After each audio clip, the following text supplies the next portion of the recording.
25 gamers, my bathtub smells like Laffy Taffies and Santy's invited me to play Copycat. Go away, bro!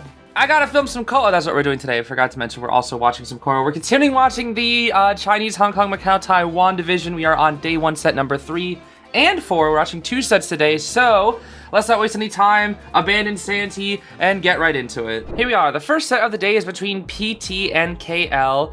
Forgive me if my voice still sounds a little bit weak. I'm still recovering. It's mostly better now, but it's like 80% of the way there, I should say. But today we have Gardener, Grave, Acrobat, and Painter here for round 1 up against KL Irene? I'm just gonna say Irene. Irene's Goatman here, betting out Knight, Priestess, Anti, and Seer. So yeah, Goatman round 1 has been a lot more common in this region. The Macau, Taiwan, what was the other one? Macau. I always get the order mixed up. But yeah, Goatman has been a lot more popular here in round 1. I mean, Hullabaloo still exists, but like in Japan, it's like, I think we've had one round 1 Goatman, whereas this time we've had, I think, like at least 3. So that's pretty interesting. And I also did mention at the start, briefly, that my bathtub smelled like Laffy Taffies. I'm gonna quickly talk about that just because I thought it was kind of funny. So I don't really know how this happened, but the bottom of our bathtub in my apartment, it like started peeling off. I don't really know what you would call it, like the finishing, the glaze. I don't know what it's called. I don't know. The bottom of that started chipping off, right? So we had to call in somebody to fix it. And we tried it. They said they were gonna show up 2 weeks ago, and I was sitting inside my apartment for, they said, oh, be ready from like this hour to this hour. It was like a total of like 8 hours. So like during 8 hours, I was just sitting there on standby waiting for somebody to show up. Never showed up. So that sucked. I literally couldn't get any work done that day, which was really sad because I couldn't record because I couldn't edit. I was constantly on standby, so all I could do was just like little itty bitty tasks like chores and whatnot. So that kind of sucked. They finally showed up today though. So I got kicked out of my apartment like around 9-ish, and they weren't done until like 4. So I kind of just walked around. I just took like a huge long walk around Seattle. It was fun. I wanted to go to the arcade, but it was closed, so I couldn't do that. That was like my grand plan. I was like, oh, I'm just gonna go to the arcade and see what's up. I haven't been there yet, and it was closed, so that's awesome. So that failed. And then when I came back, I was like, what's that smell? I walked through my bathroom. It smells like Laffy Taffies. There's like this finishing on there that we can't even take a shower for like 2 days. So I'll be like your average, I'll be like your average, what am I supposed to say, like IDB sweat, not taking a shower for 2 days. Okay, weird build. Oh no, that's the Painters, but I was like, what the heck? That's a weird build for Goatman, what? But yeah, essentially my bathtub just smelled like Laffy Taffies right now, and it's kind of funny. I don't know what's making it smell like Laffy Taffies, but it smelled exactly like Laffy Taffies. Anyway, sorry about that. Let's actually focus here on the comp. We have a full kite Painter, tied knee-jerk Gardener, flywheel borrowed Acrobat, and then a tied borrowed Grave. So yeah, Painter kind of got destroyed. I mean, what can you really do against a Goatman there? So they're playing Painter, which is interesting here, because Painter was actually used a lot during the early Opera meta, even sometimes during Ivy meta. Painter, I feel like, will always never be a truly bad character. I feel like he will always have a niche, if nothing else, just because paintings are an okay item. It's not great, but they are okay, and I feel like they can be used against every hunter, because it technically is a stun. It's just a very mediocre stun, but it is a stun, and when you pull it off, it's good. But it's specifically the before half, after half chair time thing. That is one of the most useful. That Goatman just got a chair hit. Oh, never mind. What? How is that not chair hit? Wait, what? How on earth was that not chair hit? And, oh, an attempt to fly out from the Painter. Yeah, Irene's cages are absolutely beautiful. Have you seen these cages? They are phenomenal, dude. Unfortunately, though, for this Painter, he got insta-farmed and he wasn't able to drop a painting. And what really sucks is I don't even know if he's going to be able to drop one painting. That's the thing. He might not even get his chance to drop a single painting because this Goatman has Blink. So the second he sees the Painter put down the enemy, or like sees the animation of the painting putting down, if he's in range, he can blink down the Painter before the painting comes out. Or even worse, cancel his own attack recovery with the painting. That could be really bad. So now since the Gardener's gonna get cut off here, it looks like they're gonna try for a double rescue. 2 ciphers done and 3 ciphers remaining. This is not really looking too good. It looks like he actually is going to be hitting the Gardener here, though, so they're actually going to get a free rescue. onto this painter here, but the cage is perfectly set up once again. Acrobat breaks the cage though. That is one of the best things that you can do if you are duo kiting, and yep, exactly as I thought. Doesn't even get the chance to use his items. That's why the Goatman blinked there. I mean, some people are like, oh, why would you do that? It's simply just so the painter can't put down a painting. But yeah, that's one of the strongest things that we'll see in the future against Goatman. Is against the dead on chair. Oh my gosh, he really wants to continue this chase. Sheesh, he used up every gosh darn thing. And Grave is already prepared for it though. He's in the shovel here. And yeah, all the cage is gone. So he chips the shovel, but he's already at full presence, so his cages are going to recharge a little bit faster here. And Grave says, hey, let me use that shovel, and I can get away with it. Because it was about to run out anyways, so that's interesting. And spots out Grave. Somehow that's actually not a hit. I don't know how that's not a hit, but somehow that wasn't a hit initially. And then he finally goes down. Chair's right here, and he can chair and pressure the Acrobat Cypher here. But yeah, the thing we'll be seeing Goatmans do more in the future is treating Goatman like a BQ. Because what a lot of people against a high-level BQ will do is they'll just body block the mirror. That's it. They body block the mirror, and then that's 4 seconds for the survivor who is like dead on chair something to escape. And that's it. It's really, really good against BQ. And it really hurts her at high level when the survivors already have momentum to simply body block. Gardner's stalling out for this chair, and unfortunately can't get the body block, though it does hit the Gamekeeper. But the survivors actually aren't doing too bad versus Goatman. I do think it's still going to be a 4K regardless. But the other thing is that survivors that are inside the cage with the dead on chair survivor, if that dead on chair survivor can like mind game through the cage at least once, or at least has a little bit of distance, all it takes is for the other survivor to break the cage instantly. That is what we're going to be seeing versus Goatman a lot. That is the two best ways you can support against the Goatman, which I do believe in the future, once people start figuring him out more, it will start happening.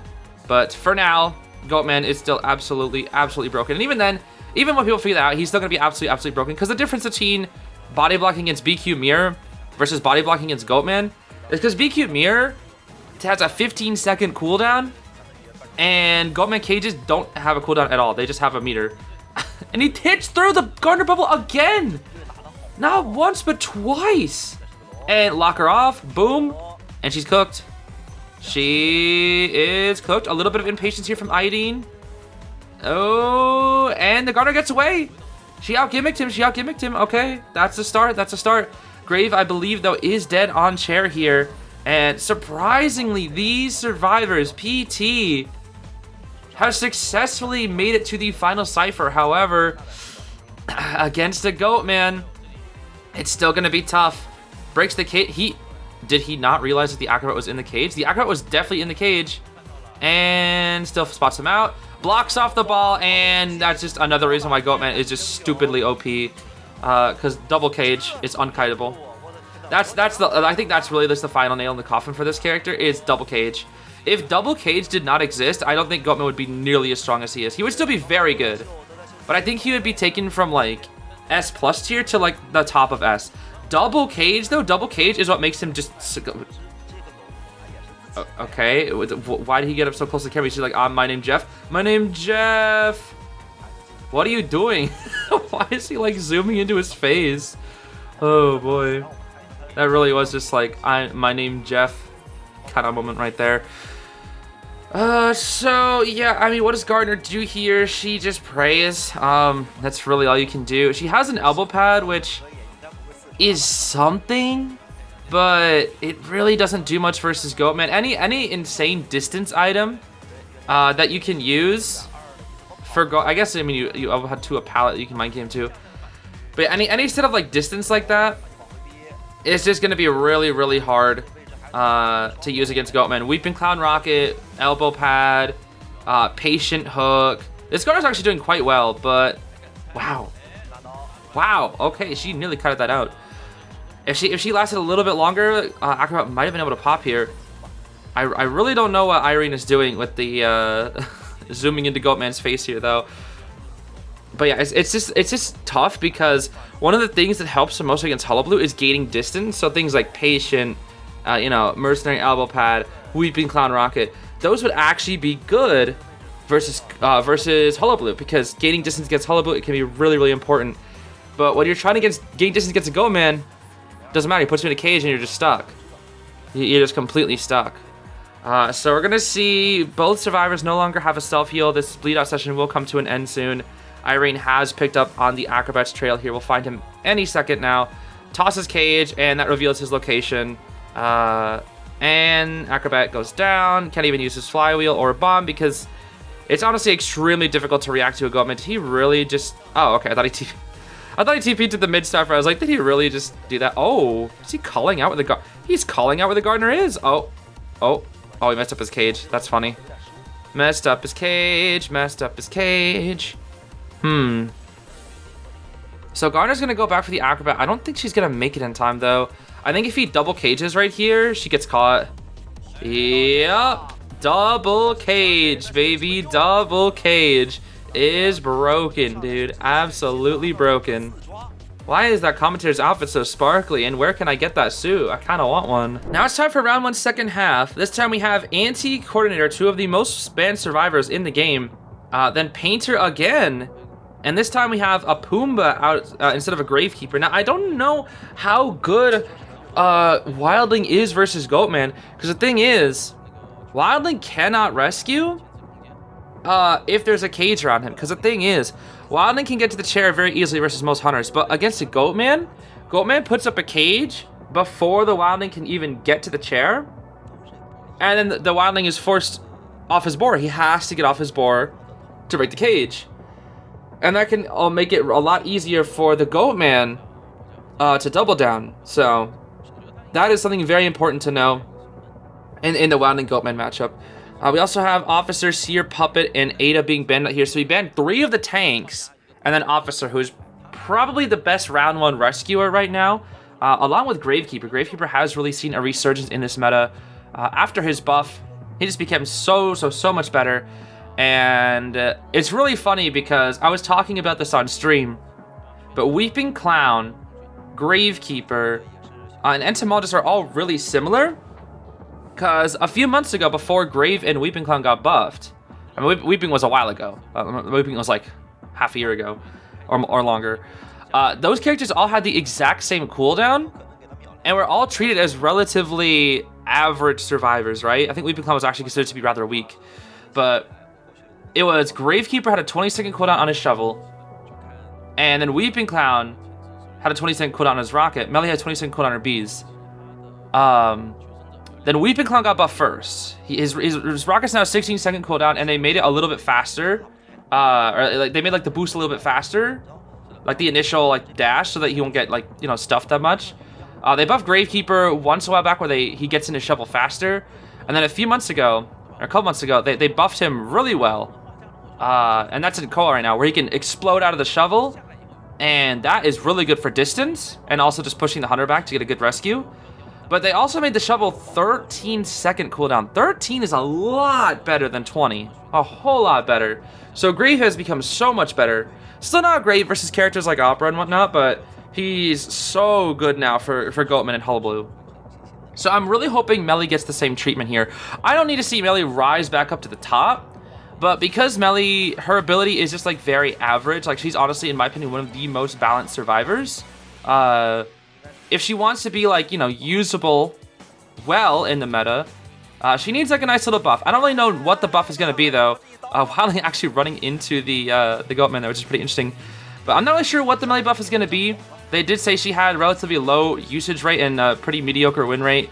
So I do believe that is true. I mean, Melly is due for some buffs. It has been a long time since she's been adjusted. But, I mean, hey, look at that. That's one cage right there from the Painter being cut out. And a Pallet Stun. Wow, Goatman just walked on through. Interesting. Does need to be said that Free Hit on the Wildling will actually help out his presence when he gets to full pres soon. Just so we can recharge energy a little bit faster. This is looking a lot worse for this Goatman, though, because now there's a painting upstairs, and the Painter can just camp that painting. Yeah, PT survivors were looking really good against Goatman, but Yoin here struggling a little bit. He forced Wildling on board for a second time, though, so his next ride is only going to be 25 seconds. And look at that. Look at the communication. Coordinator already moving off for Cypher so early. So incredibly early. Usually won't see survivors get off their Cypher that early unless they really want to hard rotate a hunter. But when in the case of Goatman, you have to, dude. He's too scary. And now, let's see. We'll see an instant gun here. Oh, a missed flywheel. That's actually really bad. If she got that flywheel, that would have been a free gun. Now it's going to be really scary to use the gun against the Goatman. Because if he even mind games it ever so slightly, it's going to miss. I do think in a Goatman cage, though, if you fly to the other side, the gun will follow you. But I'm pretty sure it has, like, so many other obstacles it could hit. And it looks like he blinks right there just for the down. But he's going to have to worry about coordinator gun post-rescue. But for a first kite against a Goatman, this is incredible. They are in an incredible position right here. Goatman still has the tools to 4K. Don't get me wrong. Goatman still absolutely has the tools to 4K. And Wildling gets on board again. Again, dude. Again. After so many times, he's going to get locked off here. He's going to get hit off his boar. Wildling has to get off his board. He's gonna step into the cage here. He's gonna hit Wildling again, and now he's at full presence. We'll see the gun right here, maybe. Doesn't actually hit the Wildling. I'm actually a little bit surprised there. Oh wow, wow! That is so unlucky. Because I know that was me. Watch it, Cordy. Good shot. And you know what? It's so funny because it literally doesn't matter because he'll just double cage. Oh, he messed up. Oh, Yoin's go. Okay, I gotta say, guys, this is less Goatman, like them counting Goatman. This is more than counting Yoin. I really hate to say it. Yoin's Goatman is not performing like a Goatman should. Nice attempt at a mind game. I can respect that one. I can really respect that one. I can honestly respect that one so hard. And look at that. Even though it's cornered, that vaulting is so slow. Because inside that Goatman cage, you're just so much slower. This is actually looking like a tie. I can't lie. This is looking like a tie. And look at this. The Antiquarian is coming in. Doesn't get the harassment, though. Oh, yeah. It wasn't really in the best of positions to get that harassment. But it's fine. Why is her flute so low? Oh, my gosh. She's getting so aggressive here. An Anti with a backdoor rescue here. Let's see. He wants to pressure that Cypher and the chair at the same time. Wow, he accidentally forced the Wildling to come on over. Hold on. Wait a minute. Antiquarian can protect the coordinator here. 1, 2. Okay, that's some good hits. He's gonna go for the Cypher. He's gonna go for the Oh, who are we going for? The cages? The double cage? So the coordinator can't go anywhere. And she goes down. Auntie has a little bit of flute. She can heal stall. There's nothing Goatman can do about that. Wait, what the heck? What is going on? Why did she flywheel? The painter painting! And they pop! It's a 4% game, but Antiquarian has no borrowed time. That's right. No BT on this coordinator. Surprisingly, the lack of no BTs. I mean, normally we see a ton of BTs. And there's the coordinator. She is at half, though, so you can just blink down here with the tension. Yep, there we go. And the craziest thing is, even after all this time, it is likely going to be a draw. Because he's going to take the coordinator right to that same chair, double cage the Antiquarian, and that's going to be a draw. Wait, she's going straight to the dungeon, though. Does she make it? Ooh, it's going to be close. Nice patience there from Yoin. Goatman still hasn't lost. Actually, no, I think we did see a Goatman lose at least once because the player was mediocre. Yeah, that was a lot of that was Yoin's mistakes. I cannot lie. As much as I wish to say it wasn't, that was a lot of player mistake there. Did finally, you know, reach into the reserves, pick up a draw there at the end there, but yeah, that I hate to say it, that was less survivors being cracked. That was a lot of just Hunter mistakes there. So maybe we'll see what they can do in round 2. Moving on to round 2, first half here, we're going to be seeing a Hullabaloo and Goatman bands, Officer, Embalmer, Knight, and Finn band, and then we got Barmaid, Seer, Painter, Mercenary. So Painter being played in all 3 rounds is quite interesting here. PT Hunter up once again, KL Serves up once again. It looks like PT has actually swapped out their Hunter here. Hachi's coming out here next. So Barmaid Seer, really good combination. Obviously guarantees a drink from the Barmaid with that Seer Owl. Painter, I'm not really sure why Painter's here. Painter is just kind of niche against all 3 of the top 4. Even Ivy herself, you might be saying, oh, well, Painter can't look at her in the eye. There is some intervals when you can look at Ivy in the eye, where it's actually safe. If you can bait the main body scare, you can actually look back at her. If you're in an interval, 40 will kill you regardless, and you can get the painting. And if you can have those paintings for endgame, you can actually cancel Ivy's full presence twice with painters. So it's like they kind of counter each other, sort of like with Seer, which is interesting because we all thought at the beginning of the Ivy meta, I've said this 1,000 times, that Painter, Seer, and Novice would be completely useless. And it turns out Painter and Seer are actually like 50-50 versus Ivy, whereas Novelist himself is still straight garbage versus her. I can't lie. He is still straight garbage versus Ivy. I hate to say it. But yeah, back to those melee buffs that I was talking about. I want to get those out of the way real quick just so I can focus completely on the matches. I really want to see... there's so many ways, I guess, you could to buff her, but the biggest thing that I want to see is the B durability. The B durability right now is really, really bad. If the hunter swings at it, it is 20% B's lost. So 5 hits and the B's are gone. And the swings are pretty good. If you bait the swings, it can get you a lot of distance against the trash hunters. But against like the really broken hunters, it doesn't matter. You know, Wax will swing at it. I mean, I'm saying Wax. This isn't even like the top 4. The top 4 obviously make her like almost completely relevant. The only one that Entomologist is okay against is Ivy. And she's not even that good versus Ivy. Against Opera, Goatman, and Hullabaloo, though, poor Melly gets absolutely obliterated. But even against something like Wax, Wax swings twice and then immediately starts shooting you with Wax again. You know, Anne actually is good. Melly's actually really good against Anne before she has 2 jumps. The second Anne has 2 jumps, Melly's cooked. Or even with Cross. Cross makes it a lot difficult. But, you know, the BQ, she's completely useless versus BQ, because BQ can just... She's a rock hider. The Bees don't really do anything versus the mirror. There's a lot of bad matchups that poor Entomologist has. And I really want to see the bee durability be fixed, or if nothing else, make it so that when the bees get hit by chip damage, because bees also take hits from chip damage, they don't lose 20%. For some reason, I don't know who decided it.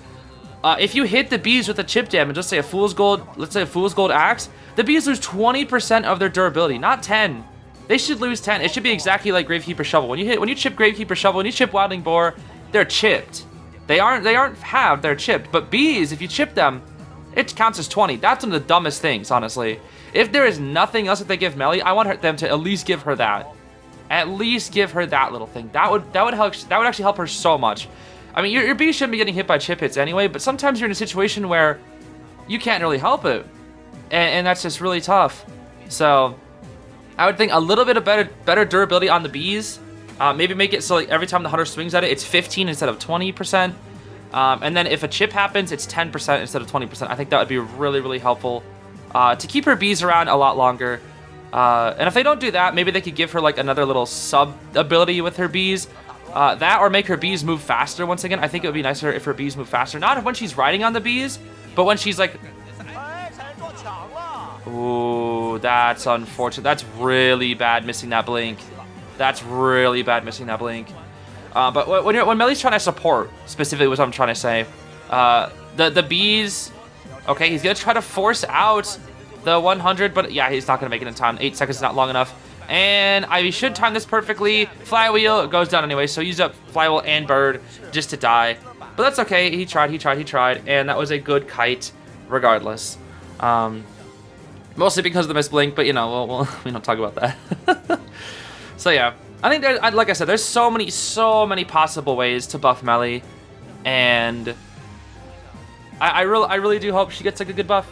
I really do. She doesn't need something crazy. I just want her to be like, you know, a little better. Just like some slice large, like the chip thing. Maybe a little bit better durability. Maybe some more speed when she's trying to support with the bees, when she's controlling them, not when she's riding on them. The riding is perfectly fine, I'll say. The riding that needs no changes. Absolutely no changes in my opinion needed to the ride on bees effect. It's the other things. Maybe they could make the bees a little wider with their hitbox as well with the slowdown, because there are some places where you can set up bees where the hunters can kind of just move to the side and walk around. You have to perfectly set it up in the middle, and even then, they can slip through the sides sometimes. Like the bees need to be just a little bit bigger, just ever so slightly bigger,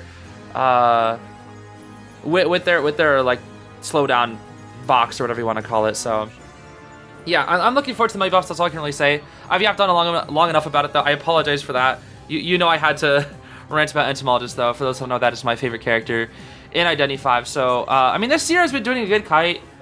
But Hachi has been pressuring out Cypher as well. Anyways, it's looking like a very solid draw game right here. They healed up Mercenary with the Barmaid. Barmaid actually doing quite a lot of work in this match, allowing Mercenary to come in here for this safe rescue while fast decoding. And he has the highest chance of rescuing. He can get Terror Shocked here. He's stalling for time. Tries to eat the hit. And wow. Gets the hit there. Gets the hit through the Mercenary. And a little hit for your troubles while you leave. But we do see 69% on one cipher, 79 on another. What is the final cipher though? I think it's mid cipher. It's either mid or big rock. I'm not sure which one. My mind thinks it's big rock actually, due to the fact that yeah, it's big rock. Okay, it is big rock. Due to the fact that the Mercenary spawned there. Painter at 98. He cannot look behind him at all. Forces the hit. Looks behind him. Does he do that just for the painting? He does. He does that just for the painting. He says, hey, I'm gonna take damage here anyway. I want my painting though. I want my painting. I agree. Sometimes you kind of have to take that hit. That painter buff from a while ago really, really helped him against Ivy. He absolutely needed that. If he did not get that buff, he would be completely useless versus Ivy. But since he's allowed to draw a little bit earlier now, he somehow is viable against this Ivy here. Now, the Cypher is at 93. Barmaid's going to stop and heal up the Mercenary here. Painter actually dropped a painting in Big Boat. I think that was a little preemptive. He kind of just lost that painting, actually. He still has one more to work with, but he kind of lost that painting. And at this point, they really need to push for that that Crabshack Cypher. Because the big issue is if they don't, they are kind of cooked. Now, unfortunately, for this Ivy, once again, Barmaid is going to be sitting at 58. That is so incredibly lucky. That is incredibly, incredibly unlucky. Oh, but she looks back, and there's the main scare. Okay, so it's actually not so bad because Barmaid got hit there. Yeah, there's a lot of times where people are stuck at 58, 59 when you're playing Ivy, and that just feels awful. That feels completely awful because when it happens, it means you can't use your full pres to get it down. It's just, you just can't. So, Painter's gonna hide back in Big Boat here. Ivy's catching up to him real quick though, and still pressuring him. There is a painting at the top. It looks like he's gonna go walk into his painting here, and it looks like the Mercenary has picked up a syringe and he's decoding something. What is he doing? He's just digging up chests. Okay, that's gonna be a free hit onto the Mercenary here. Probably got a little greedy opening that chest, honestly. I cannot lie. Got a little greedy opening up that chest. Not really much that he could do in that situation. And Barmaid is here, desperately trying to finish that Cypher, but she has Blink. She can Blink down the Barmaid. And that's likely what we're going to see here, because she wants to pressure that last Cypher, and they can't really do anything. Barmaid also has no BT. Yeah, no BT on this Barmaid, which it makes her the perfect final chase target. And she won't even need to Blink. So even though she missed that Blink earlier, they can try to pop here. Well, they might actually just pop. Nah, they're gonna rescue first. I think it actually might just be better to pop here, because that's Barmaid's first chair. You can always go back for her. I just don't know. Painter's staying out of the range. He can't get full pres though. That's the thing. You cannot full pres the Painter because he has that painting. That is the one and only reason why she's not doing it. I'm pretty sure. They're actually gonna send in the Mercenary. I don't. This is tough for the survivors, dude. This is actually tough for the survivors. Merc primes his heal. Barmaid's gonna be rescued before half. Somehow they're actually getting this before half. That must be snooze Barmaid. They might just have to pop right here. They do pop right here. Okay, and she's gonna be chasing the Mercenary for endgame, who did not wait until the pop to be healed. So now he dies instantly to Blink. He doesn't even have delayed damage. We'll see a Blink right here. Down goes the Mercenary. And the biggest issue here is Mercenary's dying on a gate, which means she can pressure the other gate for free, and it's still Ivy's endgame. And if you ask me, this should be a 4K if the Ivy plays this out correctly. I see no possible way for the survivors to even get a single person out here, because she calls back the Yith, to, puts a tablet onto the Mercenary here, because there's no reason to even kill him with detention. Barmaid is here, but there's a tablet, so even the second she sees corrosion onto the Barmaid, she's gonna leave the Yith here. The second she sees corrosion onto the Barmaid, she TPs. And there it is. Zoom, perfume, and somehow she makes the rescue, and he vaults a top. Oh, wait, this might be the chance they need. This is the chance they need. That right there, because Painter can put down a painting, and he can probably push the gate. I think he's going to push the gate. He's going to push the gate. He's about to get repossessed here, but he can push the gate just a little bit. He gets out of the gate in time, too. Ooh. Okay, somehow, I don't know how, but somehow they actually managed that. I still don't know if it's going to be enough. There's now 2 tablets on the Mercenary. 2 gosh darn tablets. And the second they see the barmaid, now we TP in. She baited in the TP though. Very successful bait from the barmaid.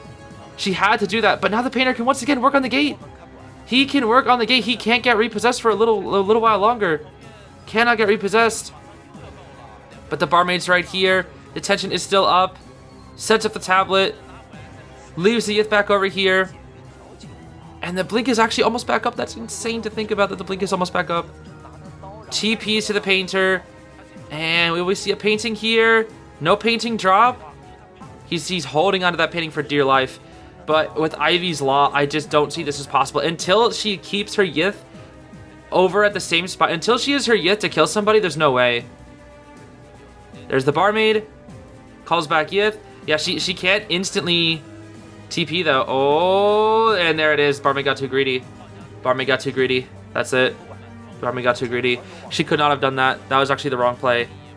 The thing is, if barmaid baits in that TP there, they still had a chance.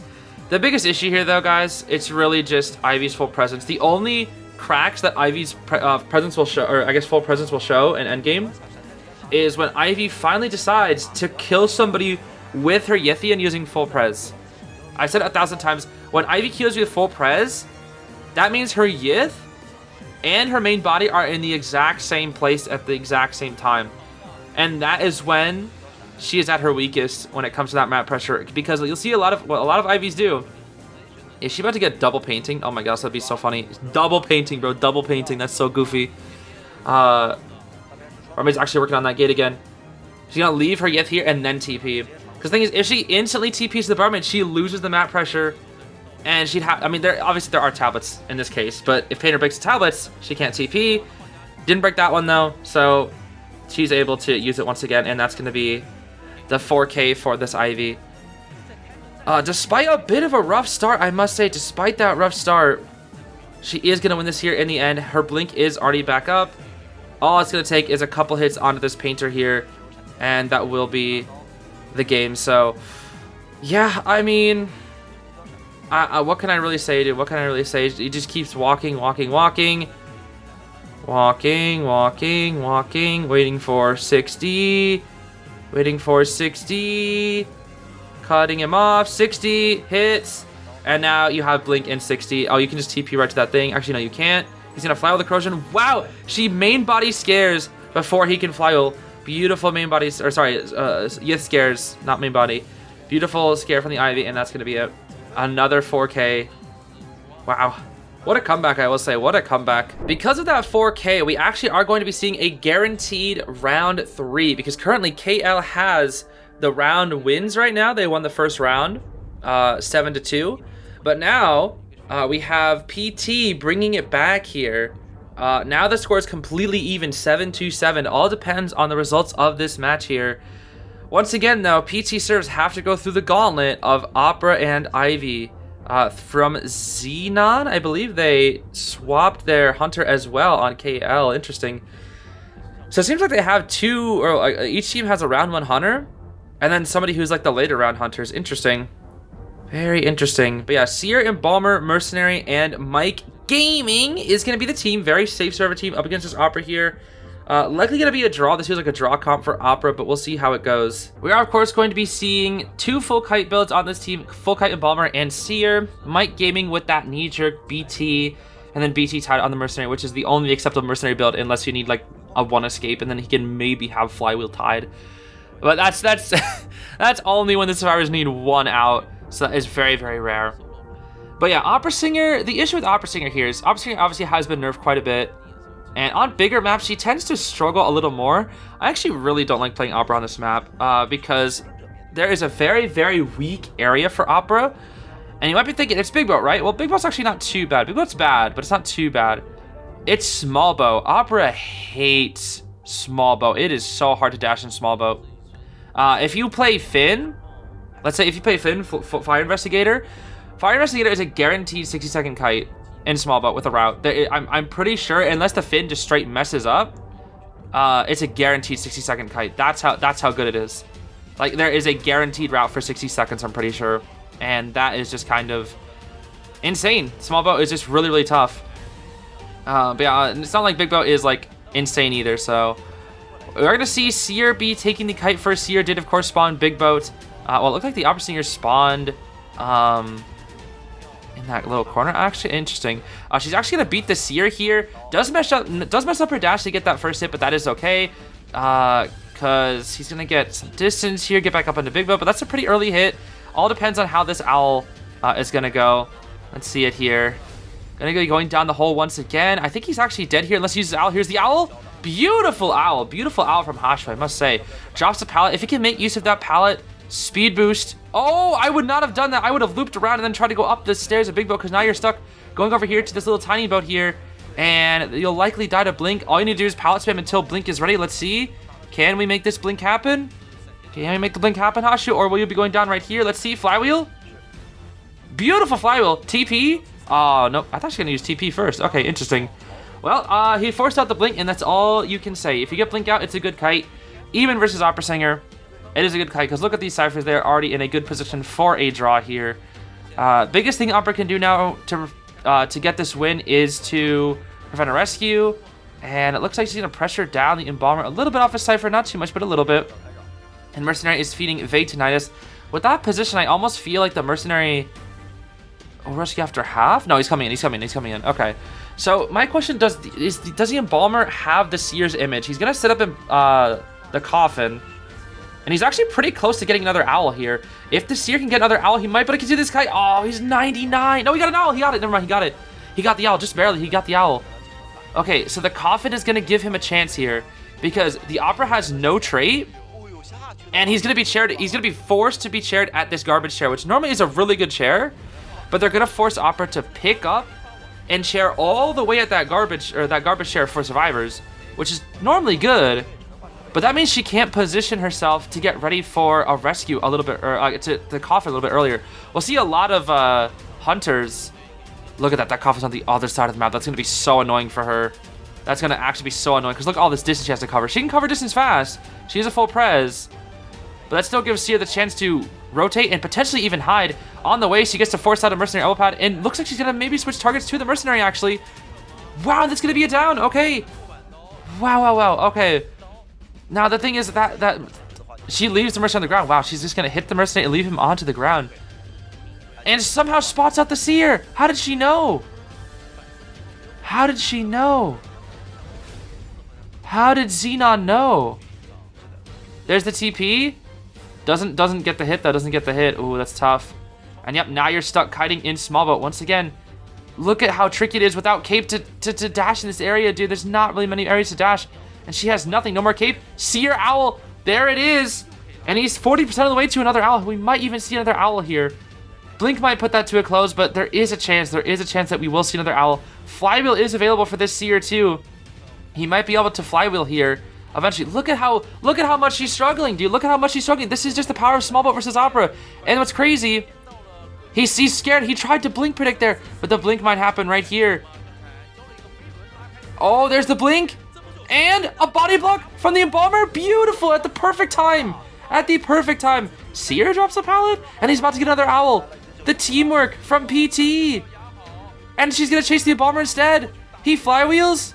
Leaves, goes back for the Seer, who almost has an owl. He has an owl. 2 owls. Call him Persica. Oh my gosh, and they just pop because no BT. This Seer, dude, this Seer, I told you, I was telling you at the start, small boat, dude, small boat is so good versus Opera Singer. It's so incredibly good versus Opera. And that's going to be the down finally, but she has no trait. She has to get this draw, to keep the score even, she has to find out this Acrobat and get him down. But I think with it being Acrobat, I don't know. It's going to be close. Does he have Flywheel? What's his trait? He doesn't make it, but Mercenary can body block. Ooh! Wait a minute! She makes that. She gets that. But Seer has self-heal. Seer has self-heal. He can go to the other gate.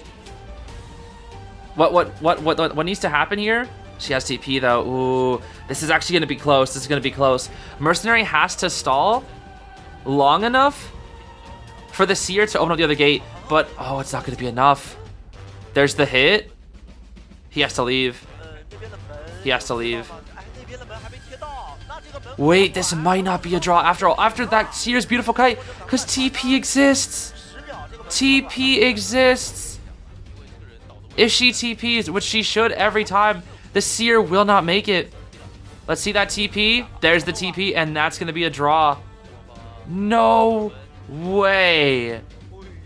No way. It's a draw after all that. Wow. That's clutch. I gotta give it up. That was clutch from Zenan. I really feel bad for Hashu though. Hashu kited like a god. 3 owls, and it still wasn't enough because they couldn't make it to the gate in time. That is so unfortunate. But well played. The set is now completely even. Well played from both sides. All right, so it's time for round 3. And round 3 means the big 4 hunters of Koa 8 are now banned. Hullabaloo, Ivy, Goat, and Opera are all gone. So now we start getting some hunter variety, although with it being armor reactive, there's a very good chance we're going to be seeing Anne here if they want to play meta, or Dream Witch. Anne and Dream Witch are actually considered to be like... Oh. Clerk again, huh? It's kind of weird. We've been actually seeing a resurgence of Clerk. NAEU actually got 100% win rate with Clerk. 2 4Ks. Which is interesting because if you play Clerk in Japan or China, you lose. I'm sorry, you straight up lose. Clerk in JP in China, I believe has like a 0% win rate. I'm not even kidding. In the past like year, she has a 0% win. I don't think I've ever seen Clerk win in JP or CN. They just counter her so well. They know exactly what to do. Their teamwork is just completely impeccable. They know exactly how to kite her. Clerks in that region, in those regions, they just can't thrive. But maybe in these more niche regions like NAEU and Hong Kong, Macau, Taiwan, we will see Clerk somehow do something here. I don't know how, but maybe. If nothing else, it is going to be a surprise pick. We got Detention, Trump Card, Blink, Standard Clerk build. We got Knee Jerk on the Finn and Barmaid, Full Kite on the Postman, and then Tide on this Wildling here. So, let's see. Ideal chase target. Not Finn, obviously not Finn. Finn will work a Clerk. Finn will absolutely destroy Clerk. I guess Postman or Barmaid. Honestly, I would... Thing is, I guess I just don't know the routes for Barmaid drinks. But it depends on where Barmaid is. If Barmaid has a route versus Clerk, that's gonna be really annoying for Clerk. That's a 3-hit survivor. That's gonna be a 3-star kite guaranteed. But then Postman has that new buff with the Wick stun that helps him. Looks like he's actually gonna option chase the Postman. I don't completely disagree, but he has full kite, letter, and Wick. So he has a lot of tools to work with here. We're gonna see Berserker, fast pickup for some reason for Wildling. And then Impulsive as well. She's chasing the Finn. She's chasing Hashu. Dude, did Hashu not just completely work you last round? And not the best ball placement, I cannot lie. That was actually a pretty mediocre ball. Nice window vault. Will she actually be able to get her first hit here? She might actually be able to. But Finn uses his ball again. She has to break that. So Clerk.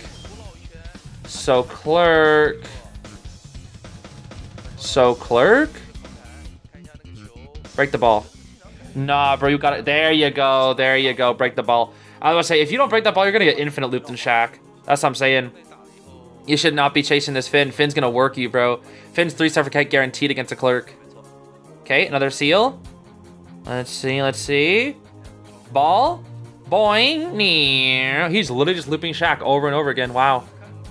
Don't vault that. Nice. That was beautiful. Beautiful blink bait. That was that crouch right there. That was beautiful. Beautiful. Wildling's gonna drop the pallet for the Finn so he gets that pallet vault. And then look at this. Ready for the... Hit him with the... There's the Clerk support I'm telling you about, bro. There's that Clerk support. And she misses that swing, so she doesn't even get first presence. That is so unfortunate, dude. No first presence for the Clerk on that Wildling dash. And now she's completely lost her target. That was beautiful teamwork. I'm telling you, dude, any amounts of support versus the Clerk, and she crumbles, dude. She crumbles. She's completely lost. No target. They are hard rotating her, and she has no tinnitus at all thanks to Wildling. That one play, that single play, completely destroyed her. She should take some time to break the ball here. There we go. Yeah, break that ball, break that ball. You want to make sure Finn does not get that back. And let's see. She spots out the Wildling. Ooh, you don't want to spot out the Wildling, though. That's tough. She's actually going to chase a Wildling. That hits? Wow, what a surprise. Jeez, I'm actually kind of surprised that worked. They're going to take some time to heal up the Finn here. They don't make it in time, though. Good rotation, good rotation. They realize it would be better if Postman gets found in here. You don't want the Finn to get found out because Finn has no items. And he's at half. You definitely want your Postman to be found out here, if anything. Let's see. So now he's messing again from the Wildling. And there's the Postman trying to get the attention of the Clerk. But that's just so unfortunate because, again, this Postman has full kite. Here we go. See, Wick Dog moment. Getting her, getting Postman even more distance. And a window vault. And yeah, what does Clerk do, dude? I'm telling you. What does she do? What does she do, man? What does she do? She just crumbled, man. She just absolutely crumbled. What does that record? I think what she has right now is a pallet recording. So she had a pallet break recording and a window recording. I think that's what she has. The Finn actually got crows. Are you serious? Oh my gosh, the Finn got crows. No way. No way the Finn got crows from hiding. That's insane. Okay. What a surprise that she knows exactly where he is. Ooh, red light trick. Finn not falling for it, though. Finn not falling for it. A blink is ready. Again, no way. Okay, I was about to say, if Finn forces out 2 blinks and the only hit for this Clerk would have been blink, that's insane. That's her second hit of the game. I mean, outside of the Wildling Boar hit, that is her second hit of the game, and it's been 4 minutes. It took Clerk 4 minutes to get 2 hits. 4. I'm telling you, bro, if teams know what to do against a Clerk, she's going to get worked. This Hunter is just so bad. She's so bad. In tourney, I will say, NAEU has a huge Clerk weakness, but even...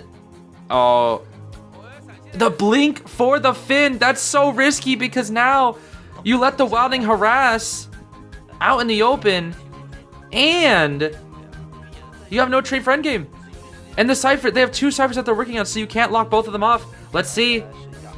He still has a little more time. Little more time. And now he has to re away. Okay, now he has to get away. Okay. But yeah, no matter what you do, like Wildling goes to take over the Cyphers, somebody comes in.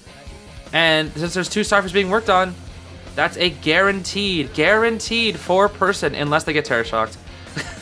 That's the only way. The only way is if TS happens. That's literally the only way.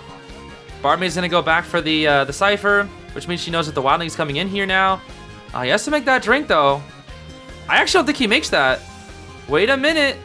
Wait a minute. Oh, Clerk, you needed a charge attack. You needed a charge attack, Clerk. And then Postman gets the backdoor rescue, doesn't he? He does.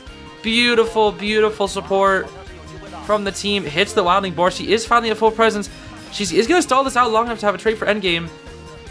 But now she's stuck chasing the gosh darn Wildling. Now she's still going after the Finn. Look at the support from the team, though, dude. The support from the team is absolutely insane. And Finn has BT as well. That's the thing. Finn has BT.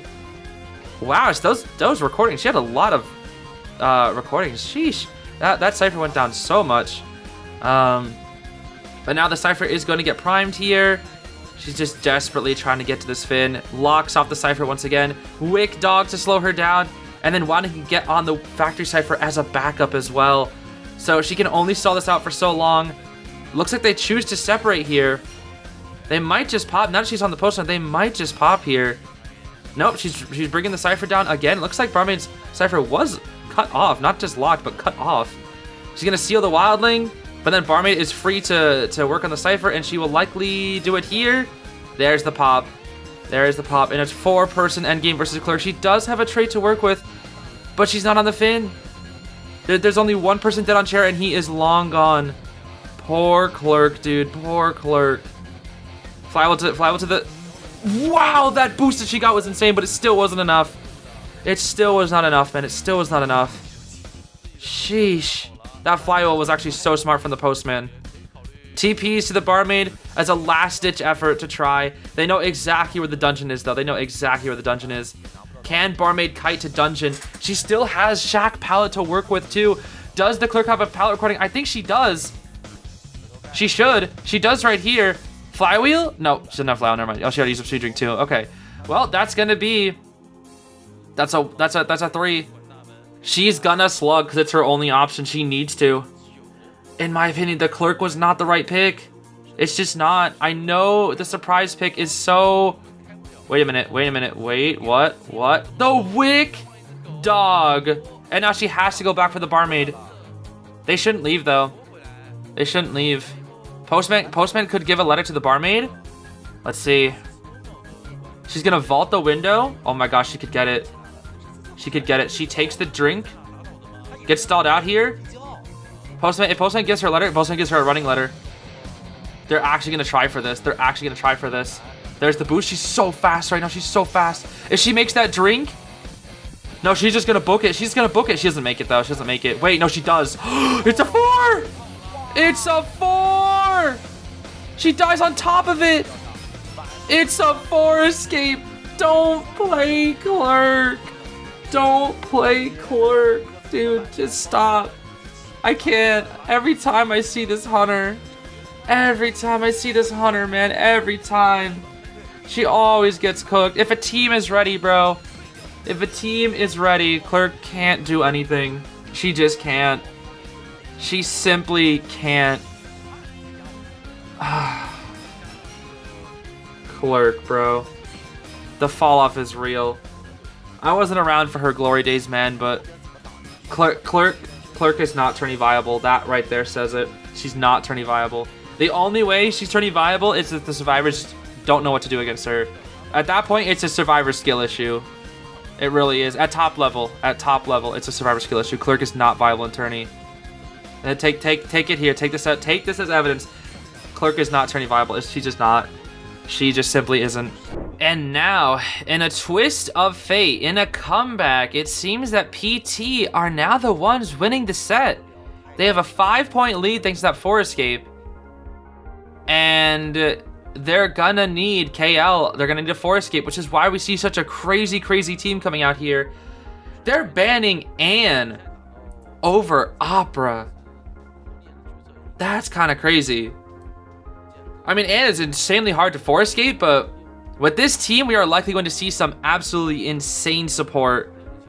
But supporting against Opera, dude, it's tough. And with the decoding speed on this team too, it's gonna be tough. This is an absolutely insanely risky team. Insanely risky. But I don't know. She's bringing confined space too. It's confined attention blink. There's no way you 4 escape this. We have Flywheel Batter, Knee-Jerk Borrowed Priestess, Flywheel Cheer, and then Full Kite and Balmer. So only 1 no BT, which is fine. But they need a 4 escape. They need a 4 escape. 4 escape to force round 4.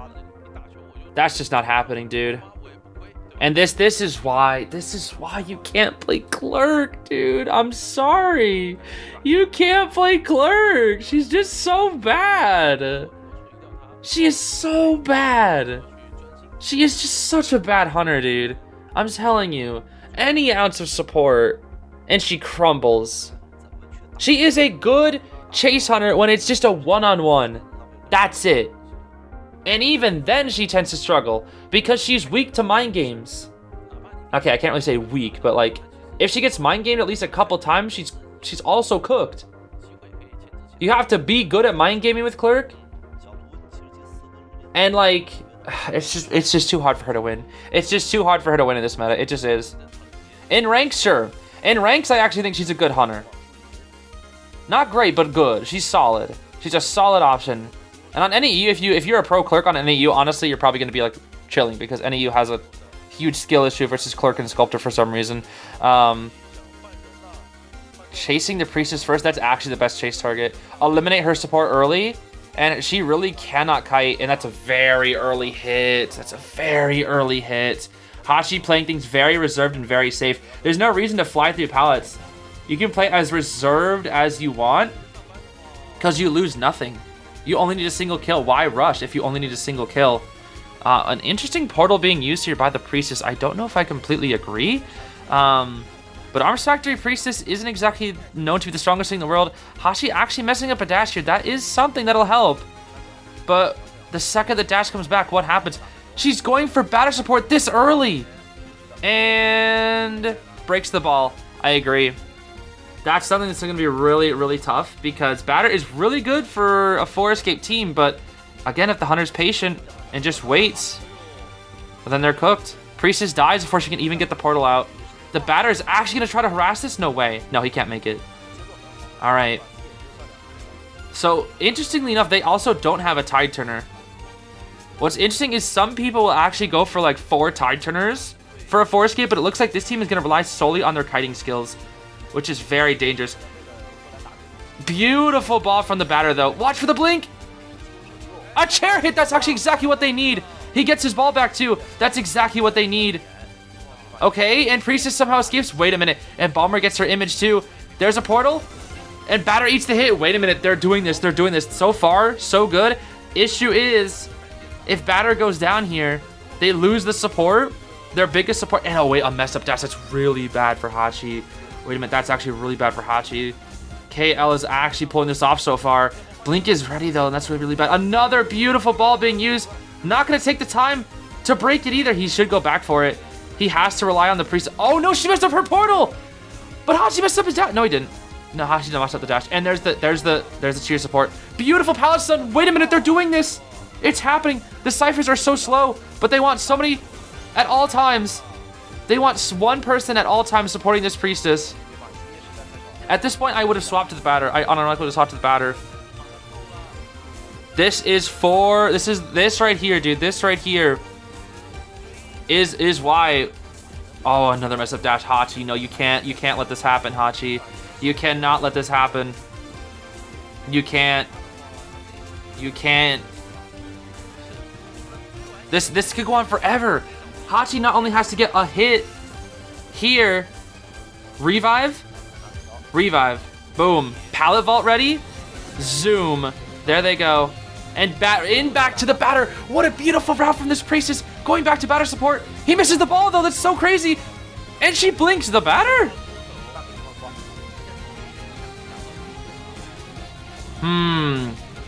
Breaks the ball. He has one ball left.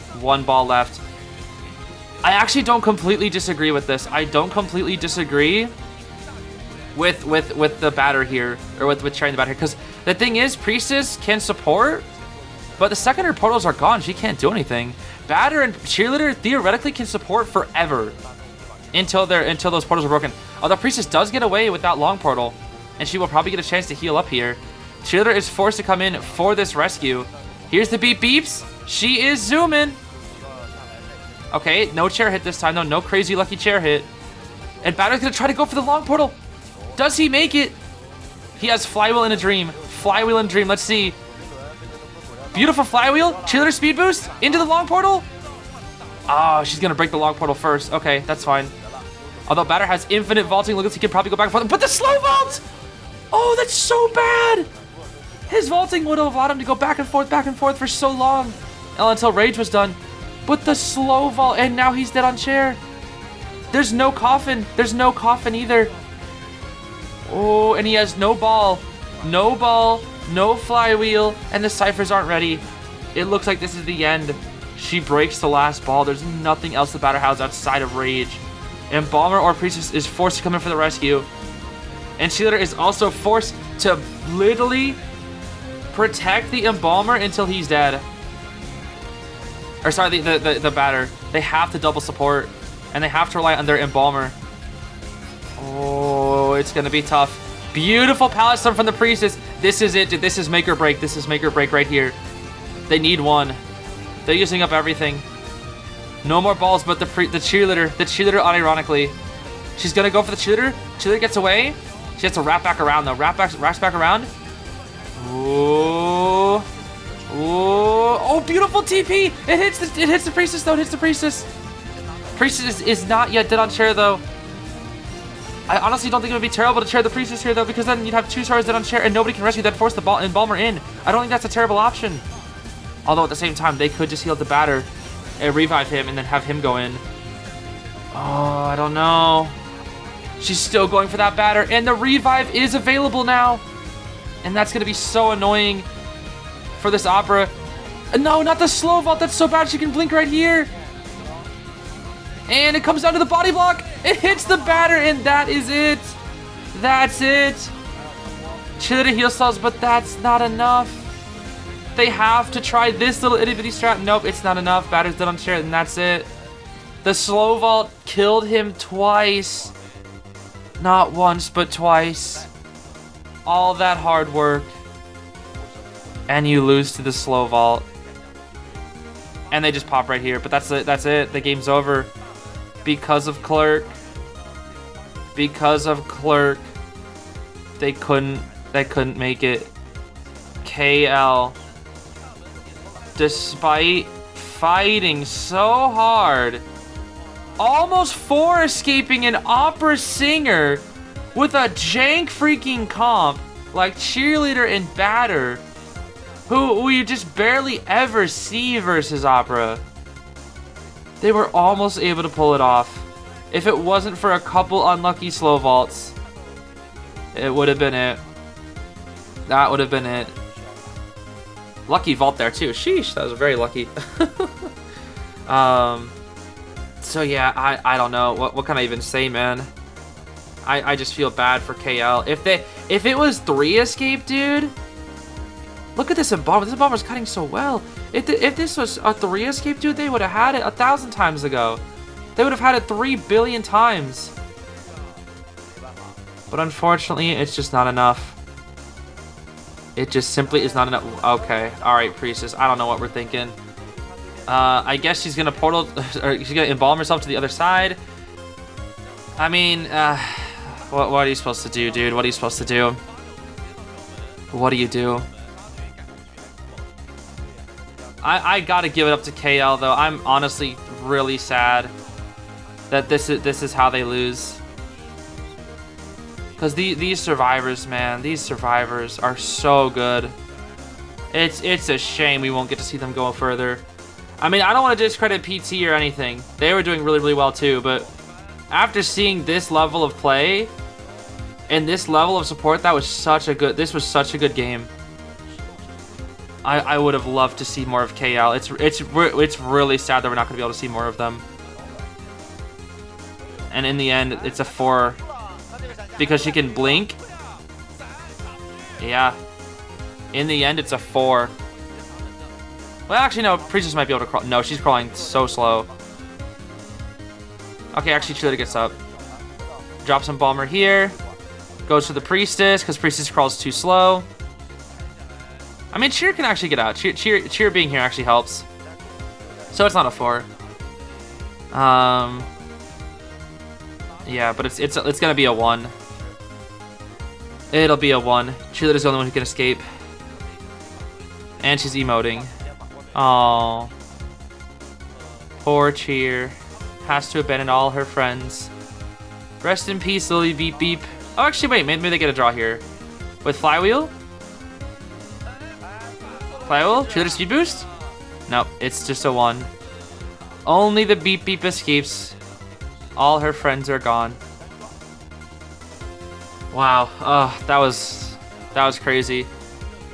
Well played to PT. I mean, well played to PT, but I really hate to say it, but the Clerk did it. It was the Clerk. It was the Clerk. Imagine qualifying for Koa, and then you just pick a character that just sucks. That just isn't tourney viable. It's just Clerk, bro. Your run ends because Clerk sucks. That's so sad. I would hate to be in their shoes. They played so well though, man. They played so well. What a great ending to that set, man. What a great ending to that set. But the fun does not end there, everybody, because like I said, we are now watching the 4th set of day 1, second set of the day here. We have ST versus AQ. AQ, I think, competed last year. That sounds vaguely familiar. But we are going to be seeing Postman, Psychologist, Mike Gaming, and what? Hello? Even the commentators are shocked. Mercenary. Dream Witch in round 1. Okay, I don't know if that's a surprise pick. I don't know if Sheep is a Dream Witch main or Dream Witch specialist, but like, which round one? I was telling you earlier, and even pro player RVL Schmitty was saying, which is 5th best hunter right now, because teams are practicing. They're all during IJL, right? Teams were practicing so hard against 3 hunters, mainly 3: Opera, Ivy, and Ann, because those are the 3 best hunters. And now that we're in Koa, we have Hullabaloo and Goatman, and Opera and Ivy are the top 4. In order, it's probably Hullabaloo, Goatman, Ivy, Opera, from 1st to 4th. And I was like, okay, 5th best hunter is still Ann. But because people were practicing so hard against Ann, they're studying her, they're figuring her out, and in tournaments, she's no longer the 5th best because she's so practiced against her. She's still an extremely strong hunter, don't get me wrong. She still is like the highest win potential of like the considered draw hunters. You know, like there's tons of draw hunters out there, but of the draw hunters, she has the highest win potential. But then you have Witch. Witch is just such a weird character because she has always been a meta threat. She used to be broken. She used to be like the best hunter in the game. But she's fallen off over the years, and I want to say during, like, around when Opera first came out, Witch was actually considered to be pretty bad. Like, she had fallen off. Everybody knew what to do against her, but over time, Witch has kind of become this weird anti-meta pick, where survivors just are expecting, you know, the big 4. They're expecting Goat, Hulla, Opera, Ivy. And so Witch is actually finding her way back into this meta here by being like a surprise anti-meta pick, which is interesting. Very, very interesting. All right, we're gonna see a standard Witch build from this player Sheep here. And chasing the Acrobat first is quite interesting. I mean, you don't want to chase the Psychologist first because Psychologist actually is a really annoying chase for Witch. You don't want to chase Mercenary because that's also just an annoying chase. Beautiful bomb there from the Acrobat. But Postman, I feel like maybe would have been a better chase here. I'm not really sure why not chasing the Postman here. What a bait from Dolphin. Oh my gosh. Unfortunately, still going to be taking a hit there, but it's a leech hit. That was really well played. I must say that was really well played. Sheep's going to be sending away the main follower. That way it moves on back. That's one of the things you can do as Dream Witch is when your followers are out of the range from this main body here, they start zooming back to the main body at a like extremely fast pace. Look at how fast this thing is moving. And then while it's catching up, a patroller is going to be dropped here. And wow, Dolphin with an extremely risky vault. Going to be able to drop this pod here. Okay. Vault's inside, and that's going to be the hit. Wow, good play from Sheep. We're literally looking at the battle of the animals right now. A sheep versus a dolphin. Never in my life did I think these two animals would fight it out, but I guess it's happening right here, right now. All right. So you, that's right, you the viewer, U0, gonna try to come in for this rescue here. OPH Nibe. Let's see what he's got. Little music note. Whoa, ho, ho. Looking like my elbow pad. Hello there. Wow, that rescue speed though. What the? Oh, Postman letter. I was about to be like, what? Why is he so fast? Okay, that was a firebomb, so she can't. Ooh, fly was to the window there and makes it into graveyard. Is Basin here though? Here comes a patroller. I think Basin's actually here. It is not. It is not. Okay, that is very, very good. Oh my gosh, you see Mike's mouth? He was screaming in agony. Oh no, but a leech got hit. A leech got hit by the tram. Oh, that's so unfortunate. The Acrobat might actually have the chance to cut this out now because that leech got hit by the tram. That's actually so unlucky. Because the patroller was supposed to help Pincer, and now he actually has a chance here. The pincering is still happening, though. He has a bomb ready. He's just bombing for straight distance on every single one of these. And she swaps to Blink, but can't use the Blink. But it doesn't matter because he drops the pellet too early. She swapped to the Blink for the down. We get a jump scare of Tomie's face there. But because he drops the pellet too early, the Blink was unneeded. But he firebombed, so she couldn't have even blinked. She couldn't have even blinked there. So he maybe could have dropped that pallet and got a little further back into graveyard. Unfortunately, though, just did not have a lot of patience there. But right now, Dolphin's doing a great job kiting out this Dream Witch. I mean, Acrobat, one of the best kiters in the game. What can I say? And their Cypher is looking pretty good too. 88, 70, and almost 70 on that. I'm guessing that's two-story mid-Cypher. No, it's going to be Dancing Geisha Cypher there. I'm surprised we didn't see a Blink right there. I would have thought we saw a Blink right there onto the Postman. But it looks like Sheep was maybe a little sheepish going for that. And there we go. Beautiful. Look at the little sparkly effects on these two. Oh my goodness. Sparkly effects all over. She wants a double down on the Mercenary, and Mercenary gives it to her? Weird. I think that might have been a 360 attempt, but it looked more like... Wow, okay, there's the blink. Alright, so what is going on here? The last cipher is 2-story mid. Sheep's gonna make sure this is pressure.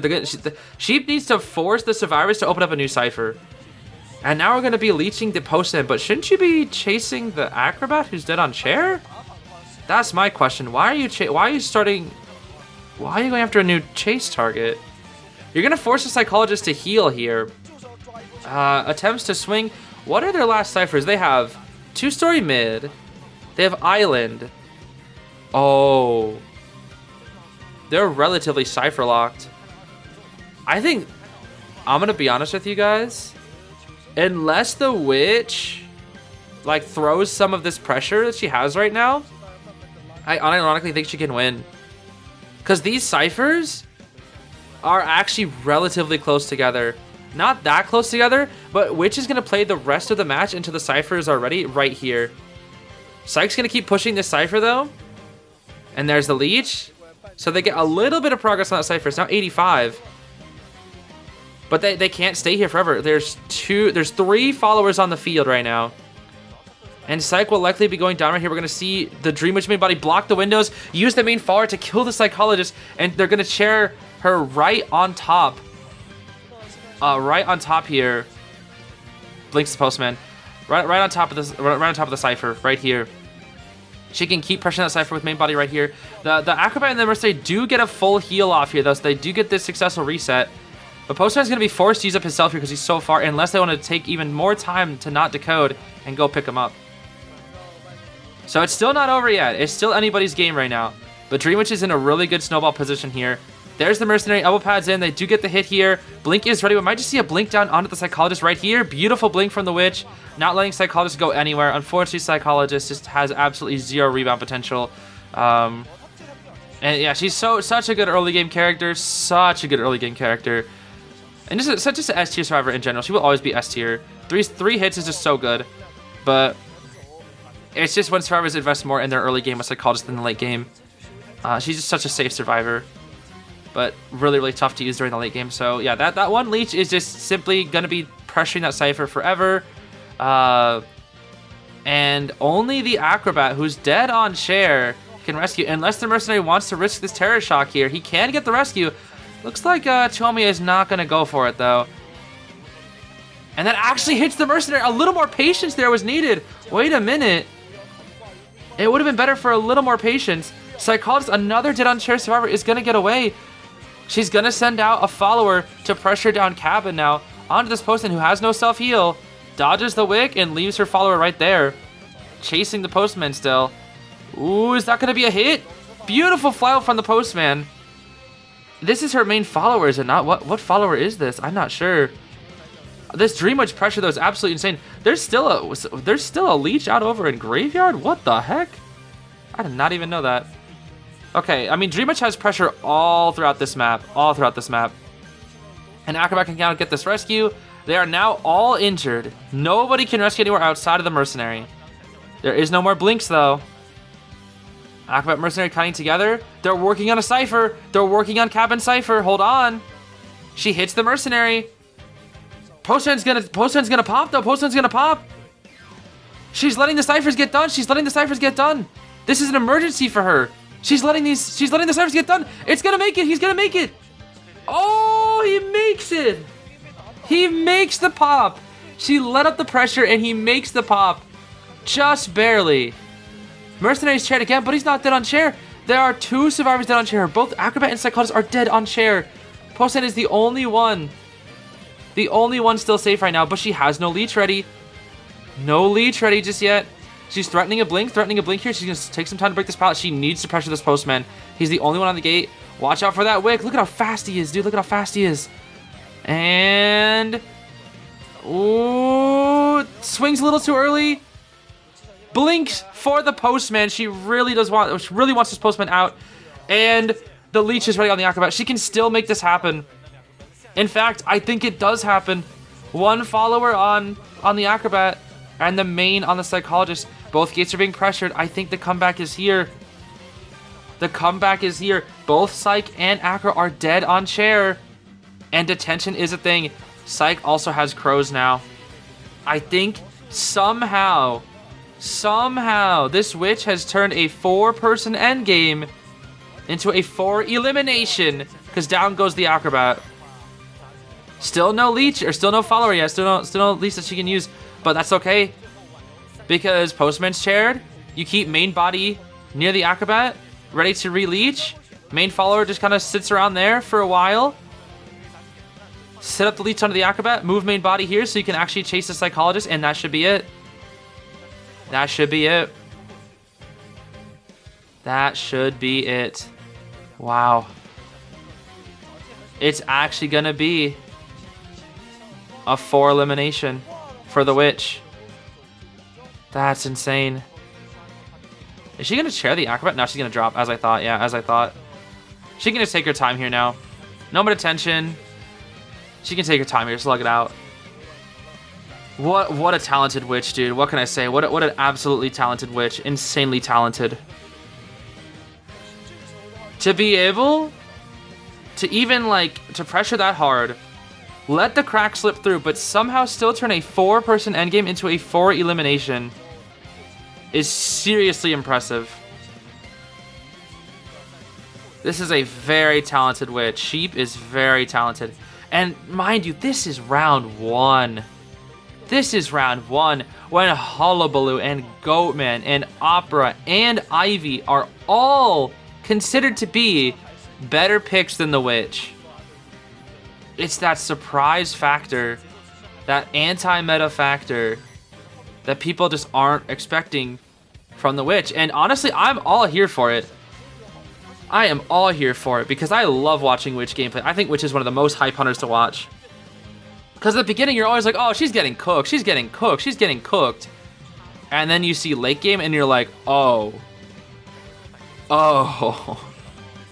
That's what makes this character so interesting. Is this late game. I mean, now we're kind of just watching slug gameplay, but like, it was just everything that led up to this point was just absolutely insane. And now she can just focus her targets on the dolphin, wait for her blink, and that should be the game. Just such a talented player, Sheep. Such an insanely talented player. Acro tries to de-leech, but yeah, he's just never gonna be given an option. Okay. I don't know why she doesn't just break that pallet. She needs to break one of these pallets.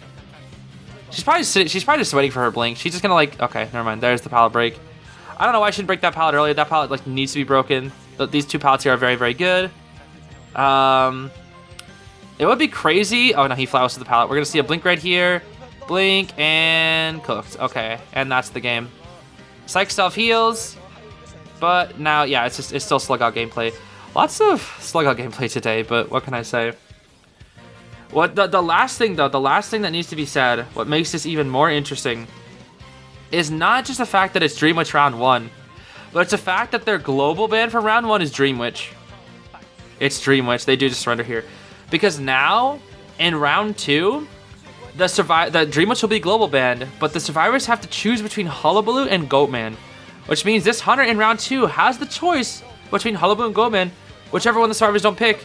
And those 2 characters we don't really see coming out in round 2 too often. So using a surprise pick for round 1 and then having a crazy broken hunter like Goatman or Hullabaloo coming out in round 2 is so scary that I would be quaking my boots. I would be quaking in my boots if I were these survivors. Now the question is, moving on to round 1 second half here, how does ST answer back? We have Grave, Seer, Puppet, and Dancer. This is honestly a really good comp for, yep, Goat and Hulla. And there is the Hullabaloo from Wuyi?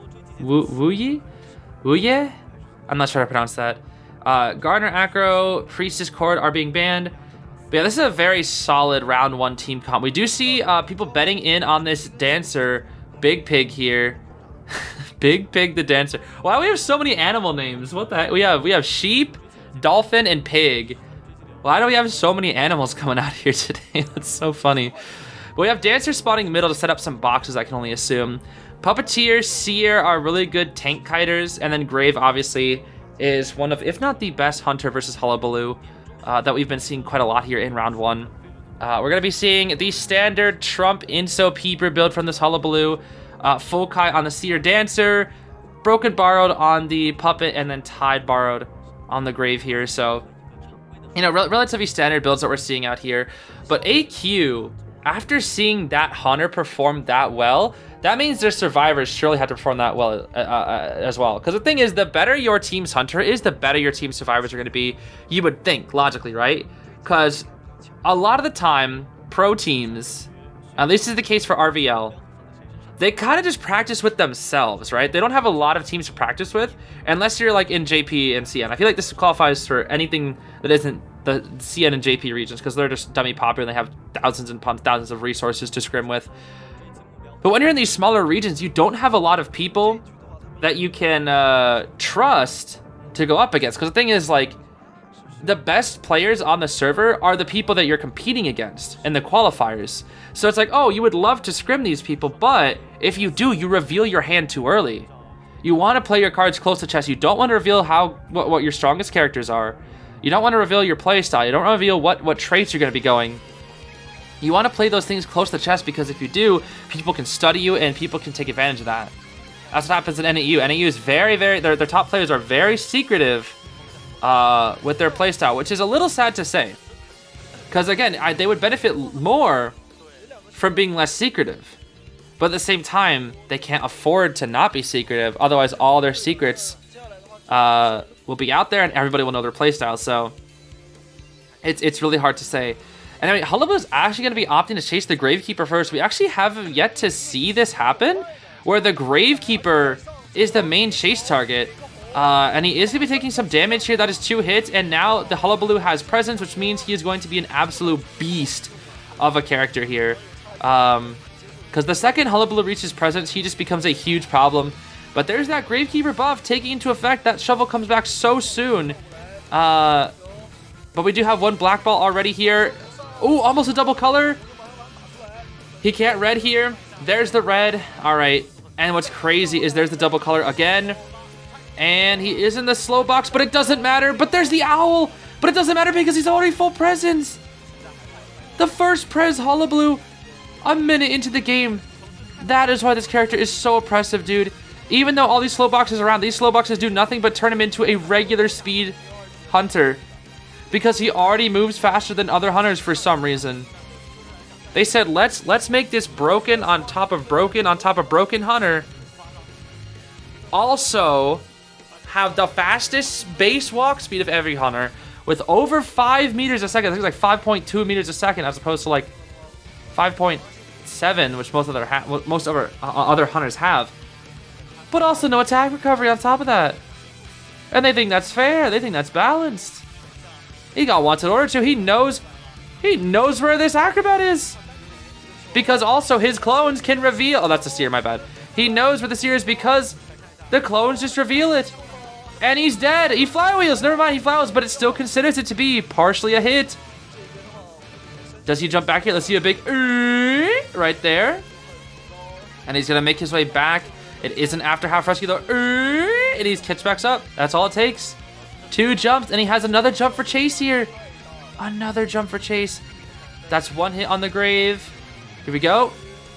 2 hits on the grave. We go for an and then 3 hits on the grave, and that is the end of the Gamekeeper. 3 ciphers done, 42% on a cipher, and an injury on the board as well. And the issue is there's only 1 BT on the team as well, and he has trump card. So there's absolutely no way. There's absolutely no way that this Hullabaloo wins here. Or that doesn't win. Doesn't 4K, dare I say. We're going to see a big right here. Double color onto the Dancer. Boop. No flywheel. Even though he was in slow box, she still can't react. Even though she's in the slow box, it does nothing. I mean, she does actually make it to this pallet, but if she was able to get that flywheel, she would have actually been in a really, really good position here. Now, right now, this is the one weakness point that he has. No clones, no jumps, but now he has 1 of each. 1 clone there. Dancer's actually doing a great job here. But a double color TS is going to put her down. He's going to break the God palette here and chair the Dancer right here at cabin, maybe. No, gonna chair in the corner. Opting for the cut. Okay, I actually like this. This is a good strategy. This is a good strategy. Normally, I'd say, okay, chair her immediately or chair her near Cypher. But this is good because AQ wants a... What? No. Actually, no, I do disagree. No, never mind. AQ's in the lead. They can just sell. Never mind. I got it backwards. Never mind. I was gonna say, if they needed people with results, they would have to go for the rescue like immediately. But now they can actually just sell here. I mean, they're still in a bad position too. Nobody's on a Cypher. And Hullabaloo is just gonna get aggressive. There's 2 dashes, catches up, boom, and he still has another dash to work with. Boop, and boop, and flywheel. Beautiful flywheel from this year. 2 flywheels from this year. This year is cooking. But guess what? It doesn't matter because Hullabaloo is broken, and you are dead. So even if you flywheel, this character is still so gosh darn impressive that he can just murder you right afterwards. What a beautiful jump. And the thing is, he still has trump card. Another thing, by the way, about Hullabaloo.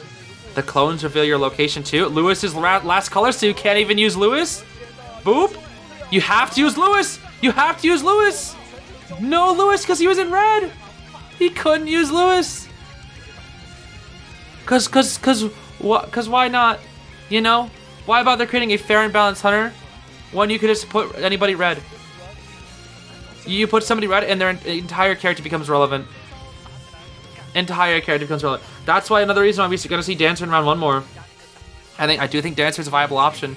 This Dancer has actually done more. She's actually done better than everybody here, except for the Seer. But like the Seer he just flywheeled twice, and unfortunately she cannot get that flywheel, and that's going to be the game. So the score is even. Do not get me wrong. The score is now even between these 2 characters. But in terms of character selection picks, AQ still has the lead. And here we go. Arms Factory round 2. But AQ End, they swapped out their hunter here. End has the option to go Goatman. Hullabaloo's was banned. Dream Witch is banned. It seems like AQ might be busting out Sheep's Dream Witch for round 1. But now that they revealed that hand, it might be a little bit harder for them in the future when they go to qualifiers. But or if they make it to qualifiers, I should say. Only one team can qualify from Hong Kong, Macau, Taiwan. But what will AQ play here? We have Night Dancer, Anti-Grave, banning out Seer, Mech, Cordy, Officer. Those are very standard bans. Oh.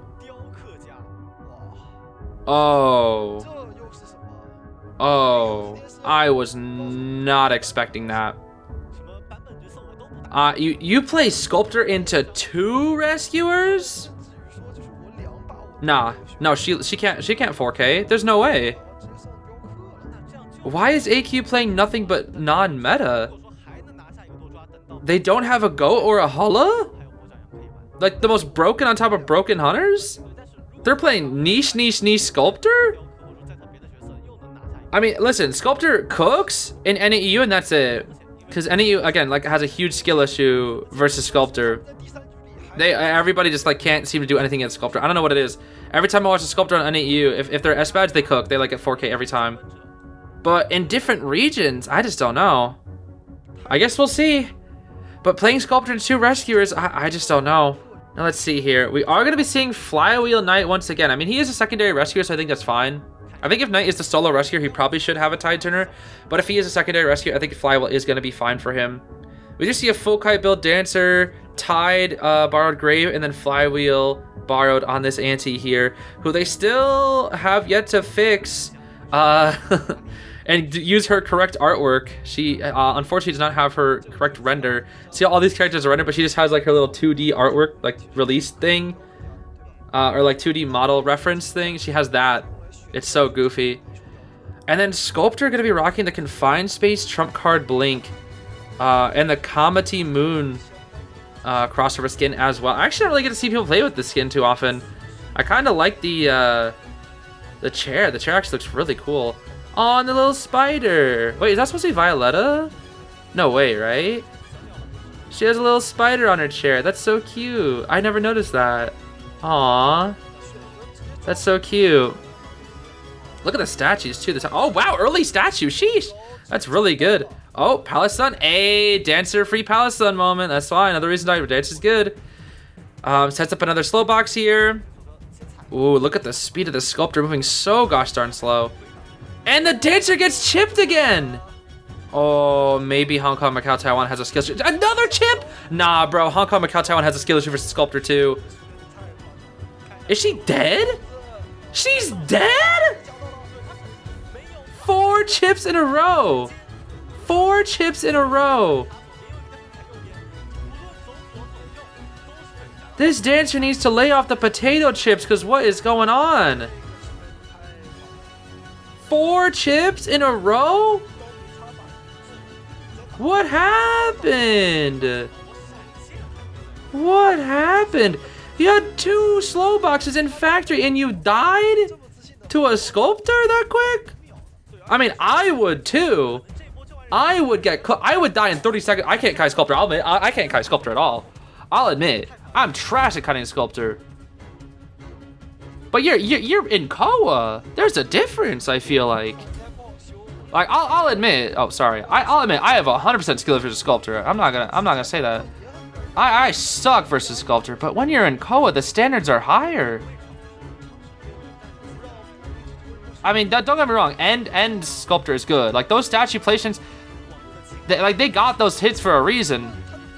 But at the same time, there's only so much like that you can do as a Sculptor where those statues will hit every time. Those 4 statues back to back. They didn't miss a single statue hit after the first hit. I'm pretty sure they didn't miss at all. That's insane. That's what's so insane about this. And they had to sell. They had to sell. And the thing is, even though there's no detention, this Sculptor still has trump card. Will she use it here? I don't think so. She is getting rotated right now. That's good. But it looks like her next target is gonna be Richard Sterling. That's right, it's Richard Sterling. Chase the knight to save the day. That's right, I know how to kite Sculptor. I will use my helmets and be the hero, the champion. And then I will get terror shocked by a bonbon. Let's see. All right, no statue hit there. Let's see. Attack and ability predicts right. And then, oh, that's it. Okay, she just swung one thing. That's a guaranteed chip. Never mind. Beautiful blink. Okay, but see, like, how is the knight not getting hit by these? But the dancer just like got hit by every chip. Oh, she's keeping him back in that little area. Ooh, he's getting a little scared here. Knows the timing. Oh, but look. He doesn't get hit, and they've caught up on ciphers. Richard Sterling, the champion of the day. Double attack predict to get away. Oh, Richard Sterling. Look at you, bro. Look at you. I am Richard Sterling. I will never die. Dude, these chips just aren't hitting him. Why did the knight just take first kite? Hello? Stalemate this time? No way. He gets it too. Oh, he gets that stalemate. No way, bro. Richard Sterling. Richard Sterling is what actually saved this match. That was a good kite. That was a really good kite. And now all Auntie has to do is finish up these ciphers. Grave comes in for assault. Wait, what? She's not chairing the knight? What are we doing here, End? What are we doing here? Gonna let the knight use up his self? What? I don't know what End's plan is here. What are we doing here? I mean, because Knight has no self-heal, you could take advantage of that for endgame. Misses her full press statues. Okay, what happened? What happened to End? Maybe it was just Hezi that just had no idea how to kite Sculptor. Because, like, everybody else seems to know what they're doing. I don't know. And now you're chasing Antiquarian. I don't know why they didn't even chair. Okay, that's one. Beautiful hit there. Cypher is nearly primed, though. One hit. That somehow misses. 2, 1, 2. 10 seconds. No hits. You still have trump card. I wouldn't waste it on TP just yet. She's gonna try to slow down the Cypher here just a little bit. Stall it out while she approaches. Stall it out. Now she's here. I think the Cypher is either 99 or 91. Grave Hops and Shovel. She's kind of trying to play Wither right here. It looks like she's just playing Wither. She wants to make these items go down. Ooh, there's another 1-2. She's playing Wither. She's playing Wither. Auntie has no more flute. No more flute on Auntie. So Auntie is a chaseable endgame target. She's simply playing Wither right now. She knows she's in an endgame situation any second now. So she's just gonna Wither down all the items. And that's it. The issue is everybody here has BT. There's not really a chase target that you can have. Knight would be the best chase here, though. Knight would be the best chase. She's gonna want to try to get Antiquar... What? Auntie? Hello? Why did you eat that chip? Huh? That would have hit me. Huh? That would have hit me. Huh? That would have hit me. Is this Santy Devil? Cause like what? Okay. She can chair on top of the Cypher. Grave's gonna push it. There's a chance she might abnormal here, actually. Let's see. Will she abnormal? I don't think she will, but there's a chance. She's not gonna. She's not gonna. She's not gonna. I actually don't think it would be a bad choice to abnormal here. Looking at the health on these survivors, she's gonna. Yep, she's gonna. Good option, actually. Wait, it didn't fully go through? What? Wait, what? I thought she did. No, she did. Okay, that was weird. I don't know what happened there. Okay, so abnormal is the trait. And Antiquarian's running far away with that Tide Turner. She's gonna try to find her out. Can't find her. They have another Cypher at 51, though. She did commit to that abnormal, so now she can't stop the TP or anything.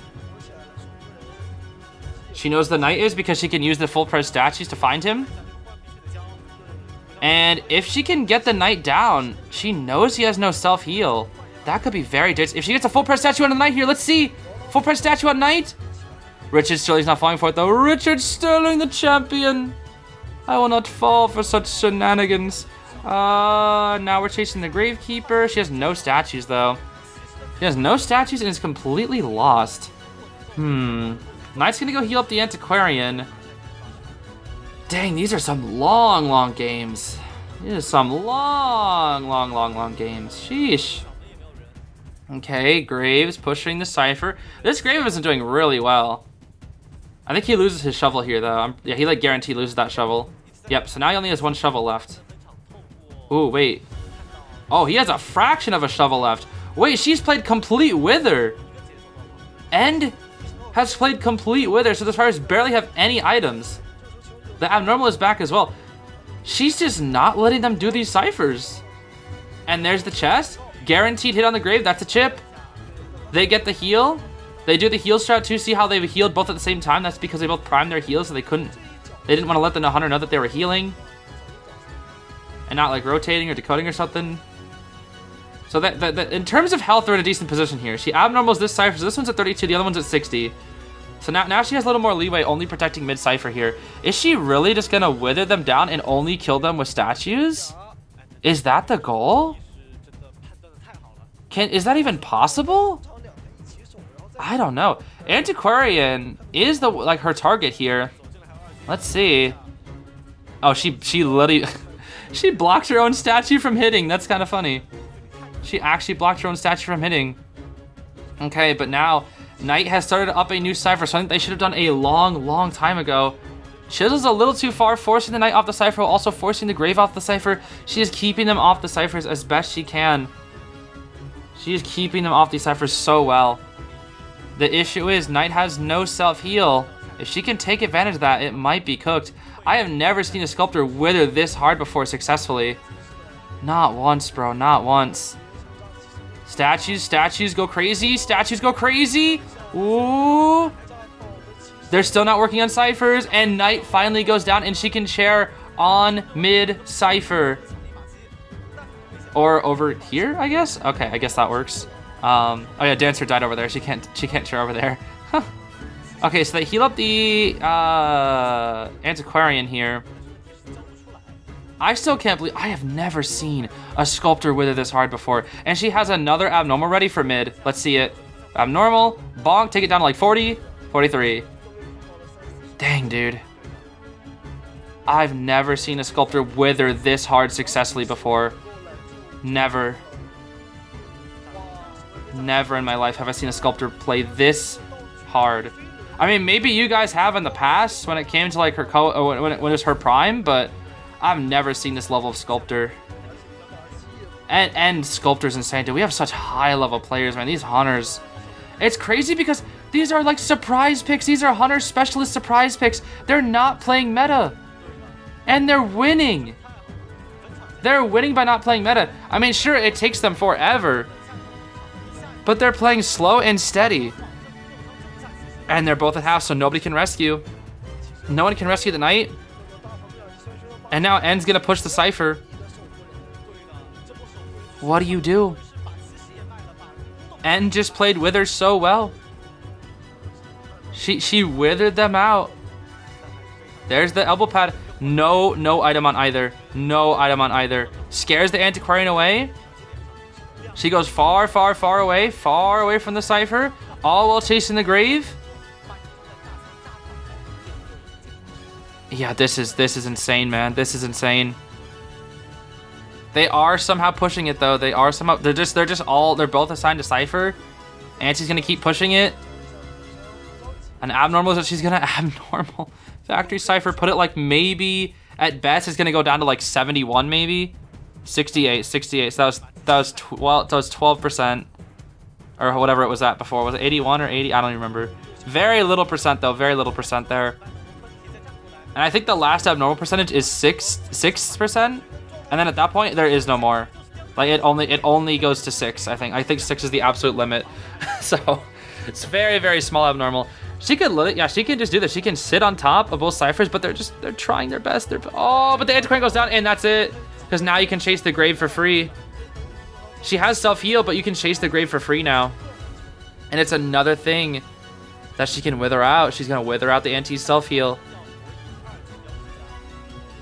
And for some reason, even though she's gonna chip every single time at that window, she finally does not get a chip there. And Grave doesn't take the window. Statue 1.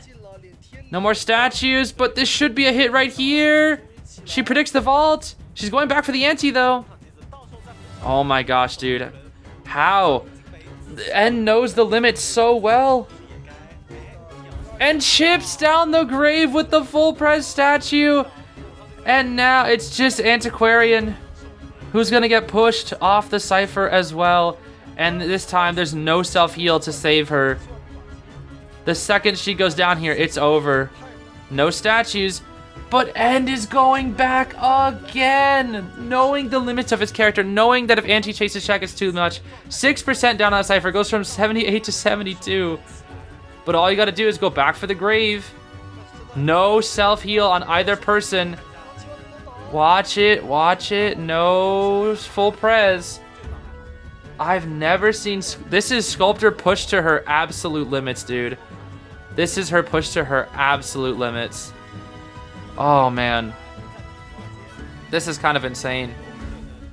I know it's such a long, we had so many long games this set. But I can't lie, dude. These are some crazy games. Full prez right here. Flywheel from the Antiquarian. Oh. And can we see a Cypher pop? We might see it. Going back for the Grave. He's gonna force it. He's just gonna risk his life. He's risking it. He's risking his life. He wants that Cypher pop so bad. But it's not gonna happen and they just surrender. They're so done with that Sculptor, dude. They're so done with that Sculptor. I've never seen Sculptor played like that, dude. I've never seen Sculptor played at that level. There is some serious talent on AQ to be able to get these wins with non-meta hunters. Twice in a row. Twice. That is seriously impressive. Okay, next match we're going to be seeing Psych, Anti, Embalmer, and Wildling here for round 3 first half. Or no, sorry, this is round 2 second half. Oh my gosh, I thought we were on round 3 because how long that match was. Oh my gosh. It's still round 2. And they're picking Ivy. Now Xiao, if I remember correctly, I think was Xiao on RD last year? I could be wrong. Maybe I'm mixing up the players. I want to say Xiao was on RD last year. I could totally be wrong though, but it looks like they did swap out their hunters again here. So ST Xiao needs a 4K. Again, they're playing meta though. They're playing meta this time. They're playing that Ivy. So, I mean, what do you expect, dude? What do you expect? We're keeping our spawn simple. We got a big pig in middle. A big pig playing Wildling. That's actually so fitting. Anti spawning your factory gate, Embalmer at sandbags, or I guess factory dungeon, and then Psych spawning shack. Yeah, so I mean, ideal chase target is Embalmer. Ivy kind of just cooks Embalmer. Everybody's got a relatively standard build. Actually, no, it looks like AQ is going to be playing for 1 out here. Because they got full kite on everybody except for Big Pig with the Tide and the Borrowed, while Xiao has a standard Ivy build. So yeah, they play for 1 out. That's all they do. They just play for 1 out. Because if they get 1 out, they get that round win. And that's all that matters at this point. They just want that round win. So, like I said, ideal chase target's probably going to be the Embalmer, but we'll have to see what Xiao can cook up here. Now, I'm really hoping this is a relatively... Oh, we have Impact. Interesting. We have a couple... We have Impact and Wanted Order? No way. Did I see that correctly? That is interesting. But yeah, we have some interesting builds coming up for that Ivy, but I'm really hoping this is going to be a relatively short game because all the games so far have just had so much withering. And wow, oh, that's a very early hit. Main body scare from Xiao. Very early hit there onto Ronald. So at this point, Ronald's probably going to die at 60 seconds in. Xiao can actually just go use the Yitter Pressure Ciphers while chasing. Which just looks like exactly what Xiao is doing here, which is very, very good for Xiao. Antiquary does have a lot of distance though. She's spinning that flute, realizes that, hey, listen, I'm not gonna be able to get too many stuns off here. I might as well just go for the spinning of the flute, use that 5% speed boost to, you know, keep myself away from the blink, delay the blink as long as possible. Because that's all you can do. That's one of the biggest things that I think a lot of people like in the mid levels underestimate. Is delaying blink as opposed to blink predicting. A lot of people want to blink predict it like mid-tier, like in Griffins. I'll see a lot of people just vault into me to blink predict. Flywheel, okay. But what I see so many... Oh, there we go. Beautiful blink from Xiao. But delaying the blink is also like one of the best things that you can do is positioning yourself like where a blink would be tricky and just trying to get straight distance. Can be a lot better than blink predicting, because a lot of the time if you blink predict and the hunter doesn't use up their blink and you just vault into like a doofus, they still have their blink, you look like an idiot and you're also downed, and then you are not gonna be able to rebound and you're just gonna feel terrible. So sometimes a blink predict is a gamble.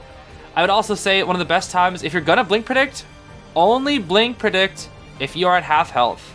Never ever blink predict at full health. Never. That is a lesson I have learned the hard way. You should never in 1,000 years ever blink predict when you're at full. We might see the Wildling force 100 here on his boar. No, it looks like he's actually going to try to protect the Antiquarian here for a little bit. Oh, no, never mind. Okay, well, he's that little Pumbaa just walking on toward the Ivy there is so goofy looking. We might see a flip here. No flip. Oh, but a TS instead. I personally would have flipped.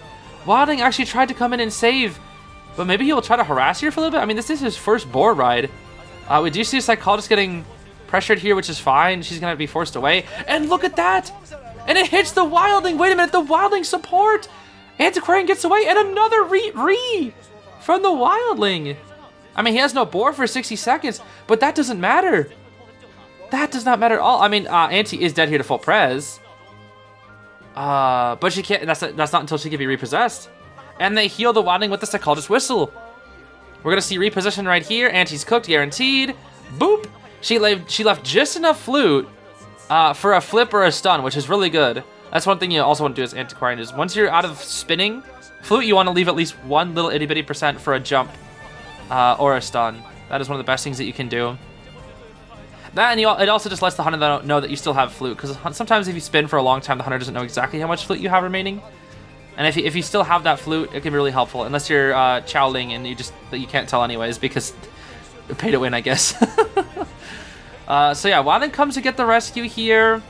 They really don't have to worry about anything like the Antiquarian dying here, because it really doesn't matter if she dies. Really does not matter if she dies. Wow. Oh, they're blink predicting. Xiao waiting for the blink, but the ciphers. There's ciphers. Oh, that's the anti-down. That's the anti-down. It looks like Pumbaa is gonna try to protect her. Oh, hit. Let's see. And hit. Heal stall. Oh, that's tough. Wildling's the one but BT, that's what's fine. He has BT. They pop. Just pop, yep. All they need is one out. That's it. It's fine. All they need is one out. It's fine to lose your Antiquarian here. In fact, that's a really, really good time to lose her because it's endgame. And that means you're 100% Cypher progress ahead. Wildling does die here, though. Wildling does die. But the thing is, she doesn't make it to the gate. Psych makes the gate. She makes that gate guaranteed. That's the thing. She used up the Yit to kill the Wildling, but that's not enough. That's not enough. She needs a 4K. This is going to be a round win to AQ. And Embalmer can guarantee force the rescue. He forces the rescue. Pumbaa dies, but it's fine. He forced the rescue, and Ada should just leave here. Ada leaves, and they win. They get the round win. That's all they needed. They only wanted one out. They don't even have to get out there Embalmer. They don't have to. Doesn't matter. They got the one out, and that's all they needed. That is all AQ wanted, was a single person out. Wow, Sandbags is just completely full of evil. Sheesh. Blink right here. I can't believe we're in a meta right now where we're freaking... Okay, use your coffin and then what, buddy? And then what? I mean, I guess you might as well, but it's like... I guess it's just like a courtesy thing. It's like, well, if you have a tool, you might as well use it until you die. And that's it. But they got that one out. So now AQ has the lead. It's round 3 for sure this time. AQ has access to Goatman. We see Opera and Hulla banned. They're banning Opera over Goatman? End finally has Goatman available. There's no way End doesn't have a Goatman. There's just no way. I don't see that it's possible. Banning out Seer, Finn, Puppet Merc, Charles, Priestess, lots of Wildlings today, wow. Wildling and Coordinator from the survivors here. Goatman, Goatman, Goatman. End is thinking, there's no way you don't have a Goatman though. There's like, what? You can't enter Call of the Abyss 8 and not have a Goatman. There's just no way. There's no way AQ doesn't play Hulla or Goatman the... You're playing worse, BQ. Even the commentators are like, what? They had to take it. Hey, yo, the competition mode? Oh, that's funny. They're switching a little too early there, guys. I'll be completely honest with you guys. I have no idea what I'm seeing here. A BQ in round 3 over Goatman. Goatman is literally better BQ. Like, he is straight up power crep BQ. That is what he is. Like, by definition, he is literally release BQ, but better. That's not even a joke. He's literally better release BQ. And they're not banning him. And End isn't playing, and is deciding to straight up go weaker Goatman. There's no way you have a BQ but not a Goatman. There's just no way. There is simply no way. What is End thinking? I mean, it's worked before, and in round 1 it worked. But 3 no meta picks. 3 no meta picks. Not even an Opera and Ivy. The big 4 are they mean nothing to AQ. They mean nothing. I don't know what I'm witnessing here, man. We're gonna see Tide on Charles. Flywheel tied with this Wildling. Flywheel on the Dancer. What? Priestess and then Flywheel Cordy. Only without BT is Wildling, which is interesting. Because last time he was the only one with BT. So Kyoko Coordinator, are we taking first Kai or is it gonna be the Wildling? No, it's gonna be Kyoko Coordinator. Okay. I mean, that makes sense because BQ brought excitement. It's BQ brought excitement. So let's see here. Here's first mirror. Bonk. There's the first hit. All right. But we do have some support portals ready. 2, in fact. 2 support portals here. We'll probably see BQ break 1 and then go through the other. So, right. What was the plan there, Priestess? I don't know why we left 2 portals there for the BQ to... Yeah, I don't know. I'm guessing the Priestess had to portal to set up that other portal for Corner to get on this side of the map. But is that really so important? Because you have excitement right here, and then Courtney dies. She doesn't even flywheel. She doesn't even time her flywheel to BQ swing, one of the most reactable swings. That is interesting. Okay. Well, the biggest thing now is, will they know it's excitement? There's no way they can know, though. There's no way they can know it's excitement. Because Coordinator was a fair chase, and she gave no evidence that she has excitement or not. So if Courtney shoots, could be bad. We do have Wanted on the airplane, so he's going to have to hover here. He has to. Or jetpack. Okay. Okay. Well, let's see. Will we see the gun here? I don't think that we will. Because Coordinator would rather take the hit here, I think, and then die. Oh, nice patience there. Nice patience from Coordinator. Let's see. Let's see. Hi. Oh, that's tough. That's tough. All right, but the Wildling's here, though. The Wildling is here. There's no way she used excitement for Wildling, though. She's going to break the long portal first. Wow, great observation from this BQ. Breaks the long portal first before anything else. She actually uses excitement. Wait a minute. She uses excitement for the Wildling. Okay. Okay. Taking some time to clean up that pallet, too. But now the gun will work. I guess it's a trade-off. She'd rather not get harassed than, like... Because I guess technically if she gets shot here in this position, she can always just mirror to catch up. That's the thing. She wants to keep her mirror. She doesn't want to use her mirror. She wants to use mirror to kill Coordinator. Hit the Wildling here. There's a good hit. All right, Coordinator, you have to use this gun here. This is the one chance you got. Use the gun. Pew, pew. There we go. Finally. Getting the gun off here. Buying her distance. And she still has a flywheel too, so that's one mirror kited, and then she could potentially kite a second mirror with that flywheel. And if she kites 2 mirrors and then Wildling harasses again, she'll be forced to use excitement, and then they can make it a draw maybe. Because then she won't have any. Then she won't have a trade for endgame. There is a chance. She needs to be able to hit this flywheel though. Wildling's supporting a little early though. I think Wildling shouldn't be here this early. There's the flywheel. It hits the Wildling bore.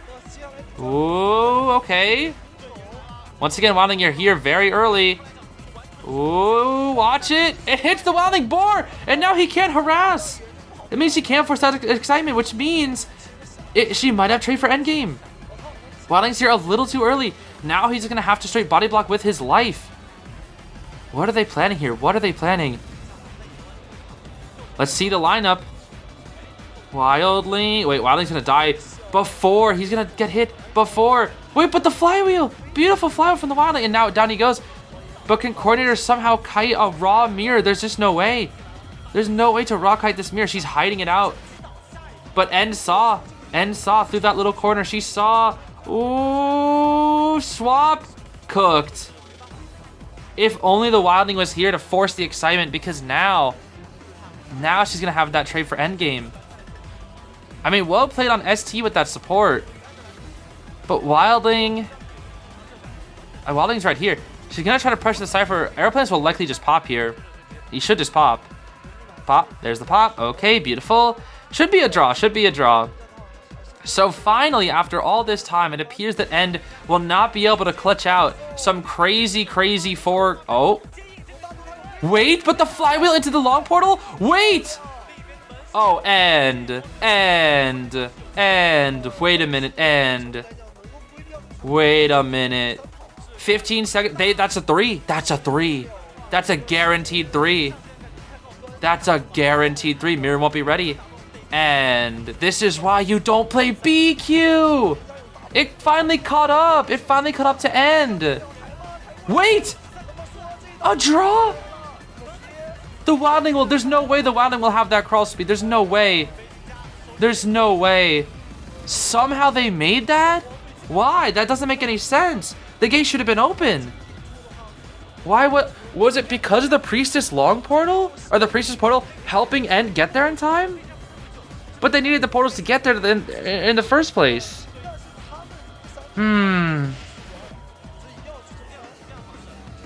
Oh my gosh. The reason why they have to go, because AQ's in the lead. They need to push for more. They need to push for more. That's why they're doing this. But somehow, End is making this happen. Somehow. Priestess can make that rescue, but it's gonna be after half. And actually, no, wait. Mirror? What? And? What did you do? And a second time you had it. A second time. Not once, but twice. Why would you do that? Who would get greedy like that? Why would you do that? Why would you ever do that? You had a 3K. Why would you ever do that? Nah, dude, that ego is huge on End. No way you do that. You have a 3K. That was such a huge risk for no reason. There's no way. I know you want to do that because, like, oh, I assume Priestess, they want to get one out so that their hunters have to get a 4K. No. No, you had a 3K. That means it's nearly impossible for the other side to win. You already are in the lead. Why would you ever do that? You gave them the comeback chance, and now you might lose because of that. All because you got greedy. All because you wanted to show off. No, don't ever do that. No. Don't get me wrong, End. You are an insanely good player, but that's nothing but ego and greed. That is nothing but ego and greed. You had that 3K. That is nothing but ego and greed right there. I mean, if you got it, you'd be a god, but come on. Play it safe. You're in Koa. All right, well, it all comes down to this. I don't think there's any way they get overtime here. So if ST, let's see, what does ST need here? I think if ST gets a 4K, they win. I think they actually do still need a 4K. I think they do. But if they 4K'd, I think AQ actually had the win there. I think AQ should have had the win there because I think if ST, yeah, they would have a 3K. There would be no way for them to come back in points. Even if they get a 4K because they wouldn't have enough points. And they're going Gamekeeper. This is Bane's Utopia Moonlit. I don't disagree. Opera Singer, I can see skipping out on because this is Bane's Utopia. Bane's broke on this map. And against Wildling, Bane is very good versus Wildling. Bane can chip Puppeteer. This could work. This could work. If ST can get this 4K, it's over. They play for one out. I think. Oh man, I don't know what was going through End's head, dude. You have the win. That's it. You literally won. You move on to the next round, but you just got greedy. And Big Pig is back on Big Pig. You're letting Big Pig do his thing, bro. That's the biggest pig in town. What are you doing with you? Woo yeah. I don't know what to expect here, dude. What a set this has been. Looks like AQ's playing it safe. Broken, borrowed on everybody except for Big Pig with that borrowed tide. We got Trump, Detention, Peepers on this Bane. Wow, okay, this is gonna be such a weird weird game, that's for sure. I'm pretty sure Wuye or Wuye. I'm sorry, I don't know how to pronounce the name. Maybe we'll just call them Woo. So let's see how they get it done. All right, first things first, trap on coaster. Then we do our little parkour hook to get down. And that's why Bane spawning first up is just so good. If nobody spawns first up. But Bane at first is just so good because he can do that exact right there. So he's going to chase the coordinator here first. Puts a trap right here. Gonna drop a peeper right here. Peeper, traps. So all sorts of things are set up here. But you do have to deal with the coordinator gun. And that's going to be a little annoying. He swings and for some reason swings at the drums. That is fast pallet break. Woo! Gun right here. Let's see. I'm pretty sure you can't gun in time. I actually haven't tested it, but I'm almost certain Bane's swing speed is too fast that if you try to shoot the coordinator gun post-hook, I'm pretty sure you will get hit and then you'll cancel tap recovery with gun. I am like... Okay, nice dodge from Beifeng. I am like 80% sure that is the case. We might see a gun usage right here. Ooh, close. Close, close, close. Beifeng hanging onto that gun. You know it's peepers though, so you can use it. Pew, pew! And there's the gun. Beautiful gun from Beifeng. No excitement from Bane, so that's already a good kite. That's already a good kite. Chasing coordinator first, I mean, that's really not the best option here. All that prep top. Oh, but the trap! Did she not see the trap? I don't think it matters, though. I don't think it matters. Because that's already a really, really good kite. 4K'ing from this is going to be tough. You can share on the puppet. Puppet finishes Cypher. Puppet finishes Cypher. And you go basic, and they just sell. They have no reason to rescue. If they needed people out, they would do this. They would push this rescue, but they don't need people out. They're chilling. They're fine. They're fine abandoning this coordinator. They don't care. And Ouya is gonna maybe drop some peepers, drop some traps around here. Gonna put a trap at the front entrance here, so nobody can enter into the front area. 2 traps, not just 1, but 2. And he's gonna check nearby. That means he's gonna check out this way, try to find this big pig. If he spots out Big Pig, there's actually a chance. If he spots out Big Pig. He's gonna drop a peeper, but Big Pig's not in the range. Oh, he sees the boar, he sees the boar. He saw the boar. Wait a minute, wait a minute, wait a minute, wait. Wait just a minute. If he hooks wilding off the boar, there's a chance. This might be it, this might be it. This is the one chance he needs. Although he's stuck. He's stuck. Okay, hold on. Now he's scared. Oh, there you go. Oh, that's it. That's it, I'm pretty sure. Hits the Wilding, and now Wilding gets that rescue. He gets that rescue guaranteed. Ooh, he missed his one big chance, and that's it. He missed his one big chance. That's it. And again, if only... Oh. Okay, they get the rescue. It's fine. It's fine, it's fine, it's fine. Let's see. Yeah, I mean, I don't really know what to think here. Let's see. Wait. Does he actually need a 4K? The more I think about it. I still think he does. Right? Right? Or does he need a... No. I think he does need a 4K. Because points. Ow. Yeah, I think he still needs 4K. Okay. I might be wrong about that, though. There is a chance. Oh! Puppeteer moment. Yup. So now he lost to Lewis all because of that. Something that I see a lot of Banes do, though, is, or a lot of puppets do versus Bane, is they hook and undaunted the hook immediately. Oh. I saw that coming 10 million years away, bro. That was so obvious. That was so obvious. Traps on the Cypher. Yup. Traps on that gosh darn Cypher. So Wilding Puppet explode to hook. 92% Cypher. He can still 4K this, actually. The more I look at this. Because first up is, like, so dangerous right now. And Hook will kill Wildling. Okay. And no patience from the Wildling. Okay. Well. It all depends on if they can finish that first stop Cypher. He needs, more than anything, to prevent first stop from getting done. But it looks like Gardner's going to prioritize getting it done. Did he see the Gardner? He didn't see the Gardner. No, he did. He did see the Gardner.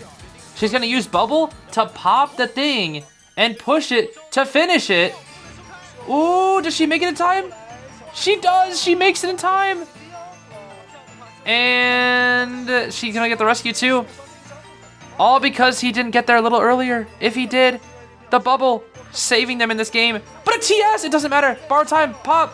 Go, go, go, go, go. Goes for the Wildling. Down he goes. And he's not dead on chair, right? Am I stupid? I was not paying attention. I was more paying attention to haha Bubble funny. If she's dead on chair, this could be, or if he's dead on chair, this could be bad. Oh no, it's fine. Okay.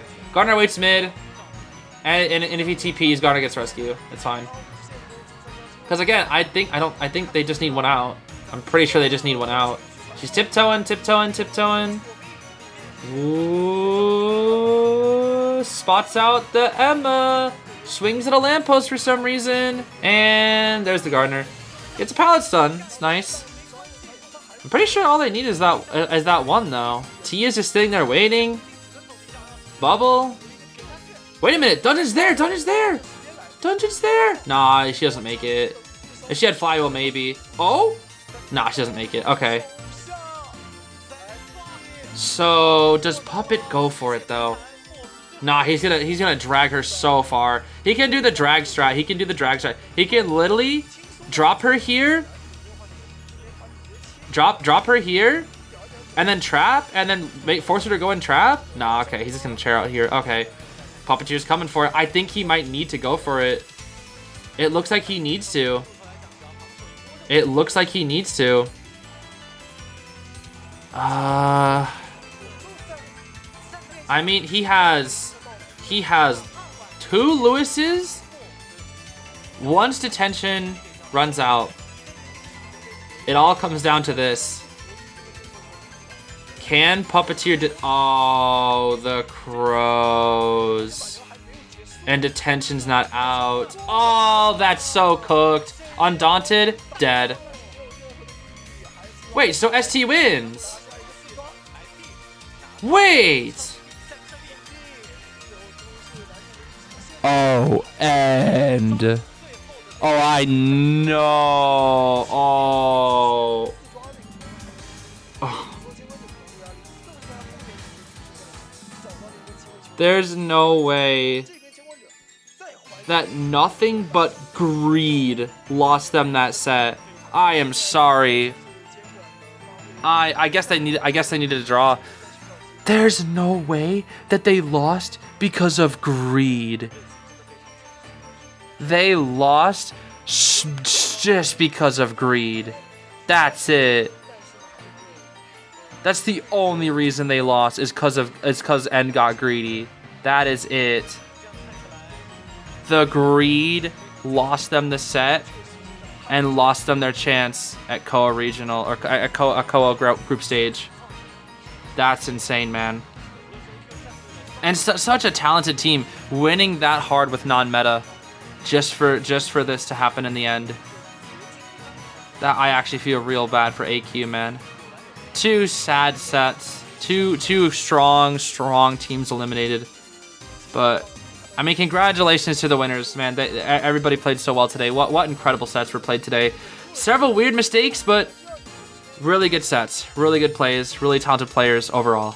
Anyways, I think I gotta get out of the bathtub. Otherwise, my fingers are gonna start looking like you know, where they're all like squiggly. I don't really know what they're like weird and soft and squiggly and mushy. And now I probably smell like Laffy Taffies. But yeah, I got to speedrun edit this video. So I will see you later. That is the end of day 1 of the Chinese, Hong Kong, Macau, Taiwan division. I will see you for day 2 starting very, very soon. I mean, it's already happened, but you know, on my channel at least. Yeah, whatever. Bye-bye.